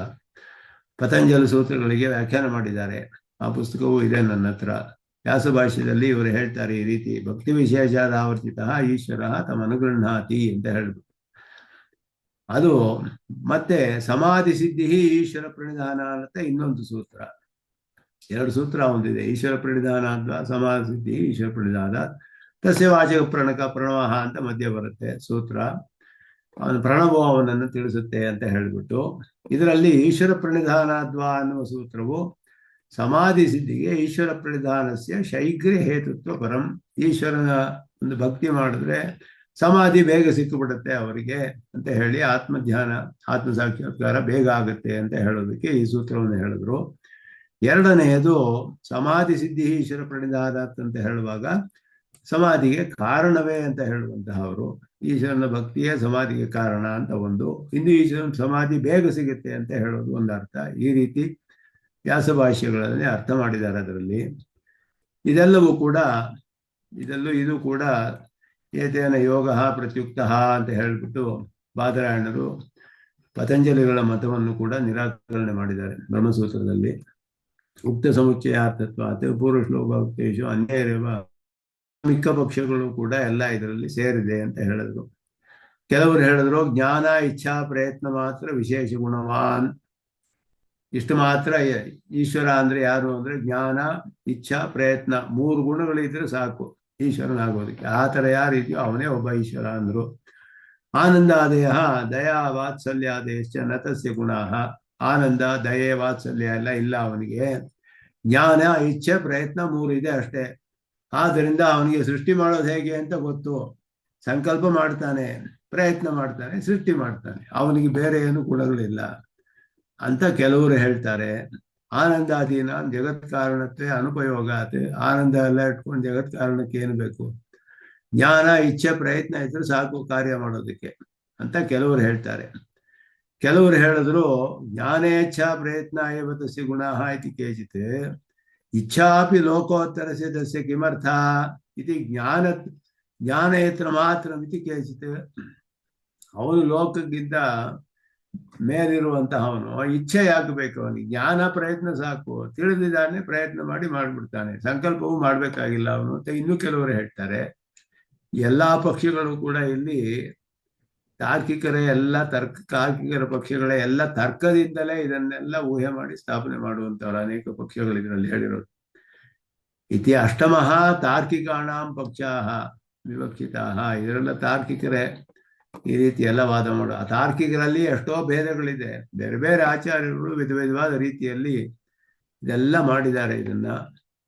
ಇದನ್ನೆಲ್ಲ ನಿರಾಕರಣೆ ಮಾಡ್ತಾರೆ. ಇಲ್ಲಿ ಹೇಗೆ ಮಾಡ್ತಾರೆ ಅನ್ನೋ ತೋರಿಸ್ತಾರೆ. ಇಲ್ಲಿ ಶ್ರುತಿಯಲ್ಲಿ ಭಗವಂತನ ಸಾಕ್ಷಾತ್ಕಾರ ಮಾಡ್ಕೊಳ್ಳೋದು ವಿಧಾನ ಬಿಟ್ಬಿಟ್ಟು ಸುಮ್ನೆ ವಾದ ಈ ತರ ಇರ್ಬೋದು ಮಾಡೋದ್ರಲ್ಲೇ ಅದೆಲ್ಲ ಮಾಡಿಬಿಟ್ಟಿದ್ದಾರೆ. ಅದಕ್ಕೆಲ್ಲ ನಾವು ಉತ್ತರ ಕೊಟ್ಟು ತಾನೇ ಸ್ಥಾಪನೆ ಮಾಡ್ಬೇಕು ಸಿದ್ಧಾಂತ. ಸುಮ್ಮನೆ ಮಾಡದೆ ಹೋದ್ರೆ ನಾವು ಹೇಳಿದ ನಿರಾಕರಣೆನೇ ಮಾಡಿಲ್ಲ, ನೀವು ಹೇಗೆ ನಮ್ಮನ್ನು ಒಪ್ಕೊಳ್ಳದೆ ಇರ್ತೀರಾ ಅಂತ ಹೇಳಿದ್ರೆ, ನೋಡಿ ನಾವು ಈ ತರ ಒಪ್ಕೊಳ್ಳೋದಿಲ್ಲ, ಇದು ಈ ರೀತಿ ಈ ಕಾರಣದಿಂದ ಒಪ್ಕೊಳ್ಳೋದಿಲ್ಲ. ಇದನ್ನೆಲ್ಲ ಆ ಪರಪಕ್ಷವನ್ನು ತಿಳ್ಕೊಂಡು ಅದನ್ನು ನಿರಾಕರಣೆ ಮಾಡಿ ಸ್ವಪಕ್ಷವನ್ನು ಇನ್ನು ಬಲಗೊಳಿಸ್ಕೊಂಡ್ರೆ ವಿಶ್ವಾಸ ನಮ್ಗೆ ಅಧಿಕವಾಗುತ್ತೆ ಅನ್ನೋ ದೃಷ್ಟಿಯಿಂದ ಮಾಡ್ತಾರೆ. ಅದಕ್ಕೆ ನಹಿನಿಂದ ಅನ್ಯಾಯ ಅಂತ ಹೇಳ್ತಾರೆ. ನಾವು ಅವ್ರನ್ನ ನಿಂದೆ ಮಾಡೋದು ನಮ್ಗೆ ಮುಖ್ಯವಲ್ಲ, ಸ್ವಪಕ್ಷ ಸ್ಥಾಪನೆ ಅನ್ನೋದು ಪ್ರಧಾನ. ನಮ್ಮ ಸಿದ್ಧಾಂತದಲ್ಲಿ ಎಲ್ಲರಿಗೂ ವಿಶ್ವಾಸ ಬರಲಿ ಅನ್ನೋ ದೃಷ್ಟಿಯಿಂದ ಪರೀಕ್ಷೆ ಮಾಡಿ ಈ ತರ ನಮ್ಮ ಅಭಿಪ್ರಾಯಗಳನ್ನು ನಾವು ನಿಮ್ಮ ಅಭಿಪ್ರಾಯಗಳು ಒಪ್ಕೊಳ್ಳೋದಿಲ್ಲ, ವೇದಕ್ಕೆ ವಿರುದ್ಧವಾಗಿದೆ ಅನ್ನೋದನ್ನು ತೋರಿಸ್ತಾರೆ. ಆತ್ಮ ಏಕೈವ ಮೂರ್ತಿ ಭೇದ ಮಾತ್ರ ಅನ್ನುವ ಪ್ರಥಮ ಪಕ್ಷಕ್ಕೆ ಅನನ್ಯತಾ ಸಿದ್ಧ ಪ್ರಮಾಣ ಭಾವಾತೆ ನ ಸಾಧೀಯ. ಇದಕ್ಕೆ ಆತ್ಮ ಒಬ್ಬನೇ ಮೂರ್ತಿ ಭೇದದಿಂದ ಮೂಲ ಆಗಿದ್ದಾರೆ ಅಂತ ಹೇಳಿದ್ರೆ, ಆತ್ಮ ಒಬ್ಬನೇ ಏಕೈವ ಮೂರ್ತಿ ವಿಭೇದೆ ತ್ರಿದಾಸ ಅಂತ ಕಾಳಿದಾಸನ ಮಾತು. ಅತ್ಯಂತ ವಿರುದ್ಧಂ ಮೂರ್ತೆ ಭೇದತ್ರಯ ಅಸಂಭವಾತ್. ಇದಕ್ಕೆ ಬೇರೆ ಇದನ್ನು ಸಮರ್ಥನೆ ಮಾಡುವ ಪ್ರಮಾಣಗಳು ಇಲ್ಲ. ಇದು ಆದ್ದರಿಂದ ಅನನ್ಯತಾ ಸಿದ್ಧ ಪ್ರಮಾಣ ಅಭಾವಾತ್. ಇದನ್ನ ತಳ್ಳಿ ಹಾಕೋದಕ್ಕೆ ಬೇರೆ ಪ್ರಮಾಣಗಳು ಇದೆ, ಆದರೆ ಇದು ಸಮರ್ಥನೆ ಮಾಡಕ್ಕೆ ಬೇರೆ ಪ್ರಮಾಣಗಳಿಲ್ಲ. ಆದ್ದರಿಂದ ಅನನ್ಯತಾ ಸಿದ್ಧವಲ್ಲ, ಇದು ಅನ್ಯತಾ ಸಿದ್ಧವಾಗುತ್ತೆ ಅನ್ನೋದು ಅರ್ಥ ಅಲ್ಲಿ. ಯಾಕೆಂದ್ರೆ ಮೂರ್ತಿ ಪದಕ್ಕೆ ಆತ್ಮಪರತ್ವಂತು ಅತಿ ಕ್ಲಿಷ್ಟಂ. ಮೂರ್ತಿ ಅನ್ನೋದಕ್ಕೆ ಆತ್ಮ ಅಂತ ಯಾರು ಅರ್ಥ ಮಾಡೋದಿಲ್ಲ. ಮತ್ತೆ ಸೃಷ್ಟಿ ಸ್ಥಿತಿ ಅಂತಕರಣಿ ಇತ್ಯಾದಿಕಮಪಿ ವಿಷ್ಣೋ ಸರ್ವಾತ್ಮತ್ವ ಪ್ರತಿಪಾದನ ಮಾತ್ರ ತಾತ್ಪರ್ಯಕಂ. ಅದು ಅನೇಕ ಕಡೆ ಹೇಳ್ಬಿಟ್ಟಿದೆ. ಅಂತಃಪ್ರವಿಷ್ಟ ಶಾಸ್ತ್ರ ಸರ್ವಾತ್ಮ ಅಂತ ಹೇಳಿ, ಜನ ಸರ್ವಾತ್ಮ ಅಂತ ಹೇಳಿ, ಅನುಪ್ರವಿಶ್ಯ ನಾಮರೂಪಯಾಕರ್ವಾಣಿ ಇದೆಲ್ಲ ಹೇಳಿರೋದ್ರಿಂದ ಇದೆಲ್ಲ ಕೂಡ ಅದು ಅನನ್ಯತಾ ಸಿದ್ಧ ಪ್ರಮಾಣಗಳು. ಈ ಪ್ರಮಾಣ ಇವರು ಹೇಳುವ ಪಕ್ಷಗಳೆಲ್ಲ ಅನ್ಯಥಾ ಸಿದ್ಧವಾಗಿಬಿಡುತ್ತೆ. ಆದ್ದರಿಂದ ಅವರಿಗೆ ಇದುವೇ ಪ್ರಮಾಣ ಅಂತ ಸ್ಥಾಪನೆ ಮಾಡೋದು ಸಾಧ್ಯವಾಗುವುದಿಲ್ಲ. ಬ್ರಹ್ಮರುದ್ರಯೋ ಸೃಜ್ಯತ್ವಾದೇಹ ಪ್ರತಿಪಾದನಾತೆ, ಸೃಜ್ಯತ್ವವು ಹೇಳಿಬಿಟ್ಟಿದೆ. ವಿಷ್ಣೋ ಪರಮಾತ್ಮತ್ವ ಪ್ರತಿಪಾದನಾಚ ನ ಯಥಾಶ್ರುತ ಅರ್ಥ ವಿವಕ್ಷಾ ಸಂಭವ. ಎಲ್ಲವೂ ಹೇಳಿರೋದ್ರಿಂದ ಸ್ಪಷ್ಟವಾಗಿ ಇದೆಲ್ಲ ಸರ್ವಂ ಕಲ್ವಿದಂ ಬ್ರಹ್ಮ ಇತಿವತ್ ನೇಯಂ. ಸರ್ವಂ ಖಲು ಇತ್ಯಾದೋ ಹಿ ಬ್ರಹ್ಮ ಪದಾರ್ಥ ವಿಶೇಷಭೂತೆ ತತ್ವೇ ಸಾಕ್ಷಾತ್ ತದಾತ್ಮತ್ವಂ ವಿಶೇಷಣಯೋ ಚಿತಚಿತಯೋರ್ಹಿ ತಚ್ಚರೀರತ್ವೇನ ದಂತಂ ಸಮಾನಾಧಿಕರಣ್ಯಂ ವರ್ಣಿತಂ. ಸರ್ವಂ ಖಲು ಇದಂ ಬ್ರಹ್ಮ ಅನ್ನಗ ಸರ್ವಂ ಇದಂ ಬ್ರಹ್ಮ, ಇದಂ ಸರ್ವಂಗೂ ಬ್ರಹ್ಮಗೂ ಸಮಾನಾಧಿಕರಣ್ಯ. ಇದಂ ಸರ್ವಂ ಅಂತ ಹೇಳುವುದು ಚೇತನಾಚೇತನಾತ್ಮಕವಾದ ಪ್ರಪಂಚವನ್ನು ತಿಳಿಸುತ್ತೆ. ಬ್ರಹ್ಮ ಅಂತ ಹೇಳುವುದು ಜಗತ್ಕಾರಣನಾದ ಬ್ರಹ್ಮವನ್ನು ತಿಳಿಸುತ್ತೆ. ಇದಕ್ಕೂ ಸಮಾನಾಧಿಕರಣ್ಯ ಹೇಗೆ ಅಂದ್ರೆ, ಎರಡು ಶಬ್ದಗಳು ಕೂಡ ಬೇರೆ ಬೇರೆ ಕಾರಣಗಳಿಂದ ಒಂದೇ ಪದಾರ್ಥದಲ್ಲಿ ನಿಷ್ಠವಾಗಿರಬೇಕು. ಆದ್ದರಿಂದ ಇದಂ ಸರ್ವಂ ಅನ್ನೋದು ಬ್ರಹ್ಮ ಅನ್ನೋದು ಕೂಡ ಇದಂ ಸರ್ವಂ ಇದು ಬ್ರಹ್ಮಾತ್ಮಕವಾದದ್ದು ಅಂತ ಹೇಳಿ, ಬ್ರಹ್ಮಶಬ್ದವಾಚ್ಯವಾದ ಜಗತ್ಕಾರಣವನ್ನು ಹೇಳಿ, ಬ್ರಹ್ಮನ ಶರೀರವಾದ ಚೇತನಾಚೇತನಾತ್ಮವಾದ ಪ್ರಪಂಚವನ್ನು ತಿಳಿಸುತ್ತೆ. ಆ ರೀತಿ ಸಮಾನಾಧಿಕರಣವನ್ನು ಹೇಳಿ ಅರ್ಥ ಮಾಡಿದ್ರೆ ಶ್ರುತಿಯಲ್ಲಿ ಎಲ್ಲಿಯೂ ವಿರೋಧ ಬರೋದಿಲ್ಲ ಪರಸ್ಪರವಾಗಿ. ಆದ್ದರಿಂದ ಸರ್ವವಸ್ತು ಸಮಾನಾಧಿಕರಣ್ಯ ಸ್ಪಷ್ಟವಾಗಿ ಹೇಳಿದೆ. ಹಾಗೆಯೇ ಬ್ರಹ್ಮರುದ್ರರಿಗೂ ಕೂಡ ತಚ್ಚರೀರತ್ವಾತೆ ತದಾತ್ಮತ್ವಂ, ಎಲ್ಲಾ ಚೇತನಾಚೇತನವೂ ಅವನಿಗೆ ಆಯ್ತದಾತ್ಮ್ಯಂ ಇದಂ ಸರ್ವಂ ಅಂತ ಶ್ರುತಿ ಹೇಳಿಬಿಟ್ಟು 9 ಸತಿ ಹೇಳಿದ್ದಾರೆ ಛಾಂದೋಗ್ಯದಲ್ಲಿ. ಐತದಾತ್ಮ್ಯಂ ಇದಂ ಸರ್ವಂ ತತ್ ಸತ್ಯಂ ಸ ಆತ್ಮ ತತ್ವಮಸಿ ಐತದಾತ್ಮ್ಯಂ ಇದಂ ಸರ್ವಂ. ಎಲ್ಲವೂ ಕೂಡ ಇವನನ್ನು ಆತ್ಮನಾಗಿ ಹೊಂದಿದೆ ಅಂತ ಹೇಳಿದ್ರೆ ಆ ಎಲ್ಲದರಲ್ಲಿ ಬ್ರಹ್ಮ ರುದ್ರರು ಸೃಜ್ಯರಾದ್ದರಿಂದ ಅವರು ಸೇರಿದ್ದಾರೆ. ಎಲ್ಲರೂ ಕೂಡ ಬ್ರಹ್ಮಾತ್ಮಕವೇ ಎಲ್ಲರೂ ಕೂಡ ಅಂತ ಹೇಳಿರೋದ್ರಿಂದ ವಿಷ್ಣು ಅಸ್ತು ಸಾಕ್ಷಾತ್ ಆತ್ಮತ್ಯಂ ತಾದಾತ್ಮ್ಯಂ ಚ ವಿವಕ್ಷಿತಂ. ಎಲ್ಲರಿಗೂ ಅವನೇ ಆತ್ಮ.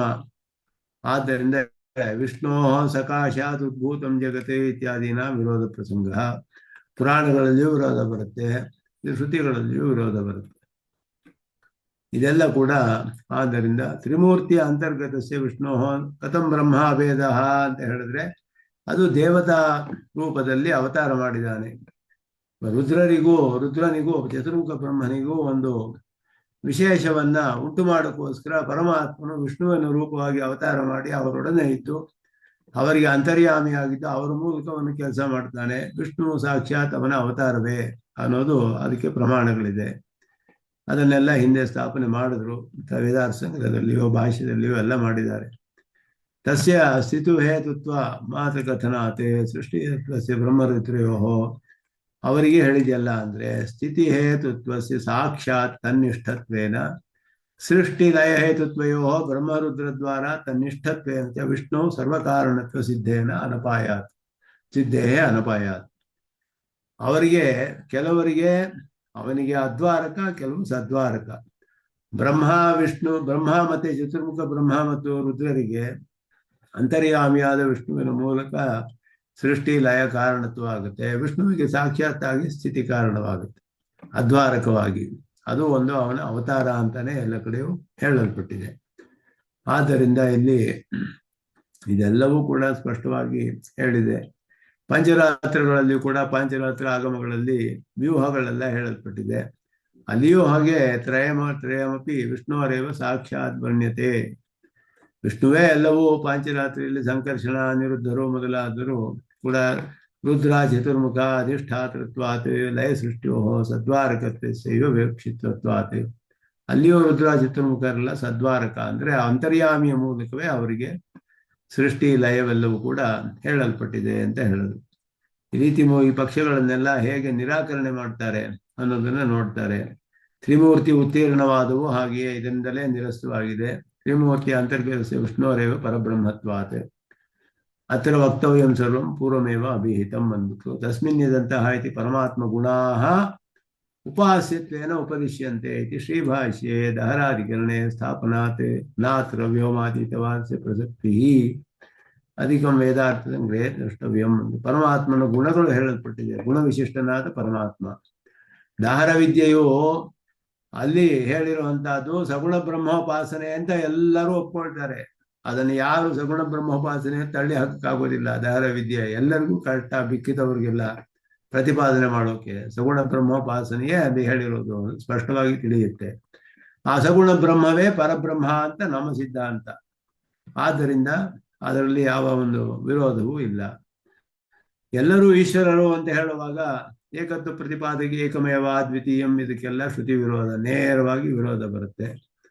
ವಿಷ್ಣು ಪರತ್ವ ಸ್ಥಾಪನಾ ದೇವ ಚತುರ್ಥ ಪಕ್ಷೋಪಿ ನಿರಸ್ತಃ ಪಂಚಮ ಪಕ್ಷ ಇದೆಲ್ಲ ಅದರಿಂದ ನಿರಸನ ಮಾಡಲ್ಪಟ್ಟಿದೆ ಅಂದ್ರು. ಶಾಶ್ವತತ್ವಾದೇವ ಷಷ್ಠಃ ಪ್ರವಾಹವಾದ ಇದೆಲ್ಲ ಬ್ರಹ್ಮ ಸಾಕ್ಷಾತ್ ಅವನಿಗೆ ನಿತ್ಯತ್ವವು ಹೇಳಿದೆ. ಬ್ರಹ್ಮ ಪರಬ್ರಹ್ಮನು ಒಬ್ಬನೇ, ಸೃಷ್ಟಿ ಪೂರ್ವದಲ್ಲಿದ್ದವನು ಒಬ್ಬನೇ ಅಂತ ಅನೇಕ ಪ್ರಮಾಣಗಳು ಹೇಳುತ್ತೆ. ಅವನು ನಿತ್ಯನಾಗಿದ್ದವನು, ಅವನೇ ಎಲ್ಲವನ್ನು ಸೃಷ್ಟಿ ಮಾಡಿದವನು. ಇದೆಲ್ಲ ಸಾಮಾನ್ಯ ವಿಶೇಷ ನ್ಯಾಯದಿಂದ ಸತ್ಶಬ್ದ, ಬ್ರಹ್ಮಶಬ್ದ, ಆತ್ಮಶಬ್ದ, ಜ್ಯೋತಿ ಶಬ್ದ, ಆಕಾಶ ಶಬ್ದ ಇದೆಲ್ಲವೂ ವಿಶೇಷವಾದ ನಾರಾಯಣ ಶಬ್ದದಲ್ಲಿ ಪರ್ಯವಸಾನ ಅನ್ನೋದಕ್ಕೆ ಶ್ರುತಿಗಳಲ್ಲಿ ಬೇಕಾದಷ್ಟು ಪ್ರಮಾಣಗಳನ್ನು ಭಾಷಿಕಾರರು ಸ್ಥಾಪನೆ ಮಾಡಿದ್ದಾರೆ ವಿಸ್ತಾರವಾಗಿ. ಅವನಿಗೆ ಅನೇಕ ಶಕ್ತಿಗಳಿದೆ. ಪರಾಸಿ ಶಕ್ತಿ ವಿವಿಧೈವ ಶ್ರೂಯತೆ ಸ್ವಾಭಾವಿಕಿ ಜ್ಞಾನಬಲ ಕ್ರಿಯಾಚ. ಸ್ವಾಭಾವಿಕವಾದ ಗುಣಗಳು ಅವನಿಗೆ ಇರುವ ಜ್ಞಾನಕ್ರಿಯೆ, ಬಲಕ್ರಿಯೆ ಎಲ್ಲವೂ ಕೂಡ ಸ್ವಾಭಾವಿಕವಾದದ್ದು, ಇನ್ನೊಬ್ಬರಿಂದ ಕೊಟ್ಟಿದ್ದಲ್ಲ. ಆದ್ದರಿಂದ ನಿರ್ಗುಣವಾದ ನಿರಾಕರಣಾಚ ಸಪ್ತಮ ಪಕ್ಷೋಪಿನ ಸಾಧೀಯಾನೆ. ಅನಂತ ಕಲ್ಯಾಣ ಗುಣಗಳ ಸಾಗರತ್ವಸ್ಯ ಪರಾಸ್ ಶಕ್ತಿ ವಿವಿಧೈವ ಸಮಸ್ತ ಕಲ್ಯಾಣ ಗುಣಾತ್ಮಕೋಸವು. ಇದೆಲ್ಲವೂ ಕೂಡ ವಿಷ್ಣು ಪುರಾಣ ಮೊದಲಾದವುಗಳಲ್ಲಿ ಪ್ರತಿಪಾದನಾತೆ. ಅಷ್ಟಮಃ ತಾರ್ಕಿಕ ಪಕ್ಷೋಪಿ ನಿರಸ್ತಃ ಎಲ್ಲವೂ ಇದೆಲ್ಲ ಹೇಳಿ ಸಿದ್ಧಾಂತವನ್ನೇ ಹೇಳ್ತಾರೆ. ವಿಷ್ಣು ಶಬ್ದ ಬ್ರಹ್ಮ ಪರ್ಯಾಯ ಅನ್ನೋದು ಸಿದ್ಧಾಂತ. ನಾವು ಒಬ್ಬನೇ ಸರ್ವಾತ್ಮಕೋಪಿ ಸಹ ಭಗವತ ಉಕ್ತರೀತ್ಯ ದೇವತಾ ವಿಭವತಿ ಸೇಯಂ ದೇವತಾ ಈಕ್ಷತ ಅಂತಾನೆ ಹೇಳಿದೆ. ಸಹಸ್ರನಾಮಗಳಲ್ಲಿ ಭೂತಾತ್ಮ ಅವರ ಪ್ರಭಾವ ಇದೆ.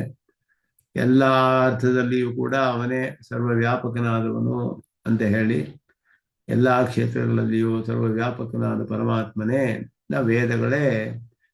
ವೇದಗಳೇ ಪರಮ ಪ್ರಮಾಣವಾದದ್ದು ಅಂತ ಹೇಳಿದ್ರಿಂದ ಅದರ ಅರ್ಥಗಳನ್ನೆಲ್ಲ ಇಲ್ಲಿ ಸಂಗ್ರಹ ಮಾಡಿ ಹೇಳ್ತಾರೆ. ಇದನ್ನೆಲ್ಲ ಅದಕ್ಕೆ ಅದನ್ನ ಅಲ್ಲಿಗೆ ಮುಗಿಸ್ತಾರೆ. ಮುಂದಿನದಲ್ಲಿ ಇನ್ನೂ ಅನೇಕ ಬಹಳ ಕ್ಲಿಷ್ಟವಾದ ಅನುಮಾನದಿಂದ ತಾರ್ಕಿಕರು ಈಶ್ವರನ ಸಾಧನೆ ಮಾಡೋದು ಬಹಳ ಸ್ವಲ್ಪ ಕಷ್ಟವಾದ ವಿಷಯ. ಅರ್ಥ ಮಾಡ್ಕೊಳ್ಳೋಕೆ ಅನುಮಾನಗಳನ್ನು ಮುಂದೆ ಯಾವ ರೀತಿ ಅವರ ಅನುಮಾನವನ್ನೆಲ್ಲ ಸಾಧಿಸ್ತಾರೆ, ಅದು ಹೇಗೆ ಅದೆಲ್ಲ ಸತ್ತರ್ಕಗಳಲ್ಲ ಅನ್ನೋದನ್ನ ಮುಂದೆ ಕೆಲವು ಶ್ಲೋಕಗಳಲ್ಲಿ ಅಲ್ಲಿ ಸ್ಥಾಪನೆ ಮಾಡ್ತಾರೆ. ಅದನ್ನ ಮುಂದುವರಿಸೋಣ ಅಂತ ಹೇಳಿ ನಿಲ್ಲಿಸ್ಕೊಳ್ತೀನಿ. ಕವಿತಾರ್ಕಿಕ ಸಿಂಹಾಯ ಕಲ್ಯಾಣ ಗುಣಶಾಲಿನೇ ಶ್ರೀಮತೆ ವೆಂಕಟೇಶಾಯ ವೇದಾಂತ ಗುರವೇ ನಮಃ. ಶ್ರೀಮತೆ ನಿಗಮಾಂತ ದೇಶಿಕಾಯ ನಮಃ. ಸರ್ವಂ ಶ್ರೀ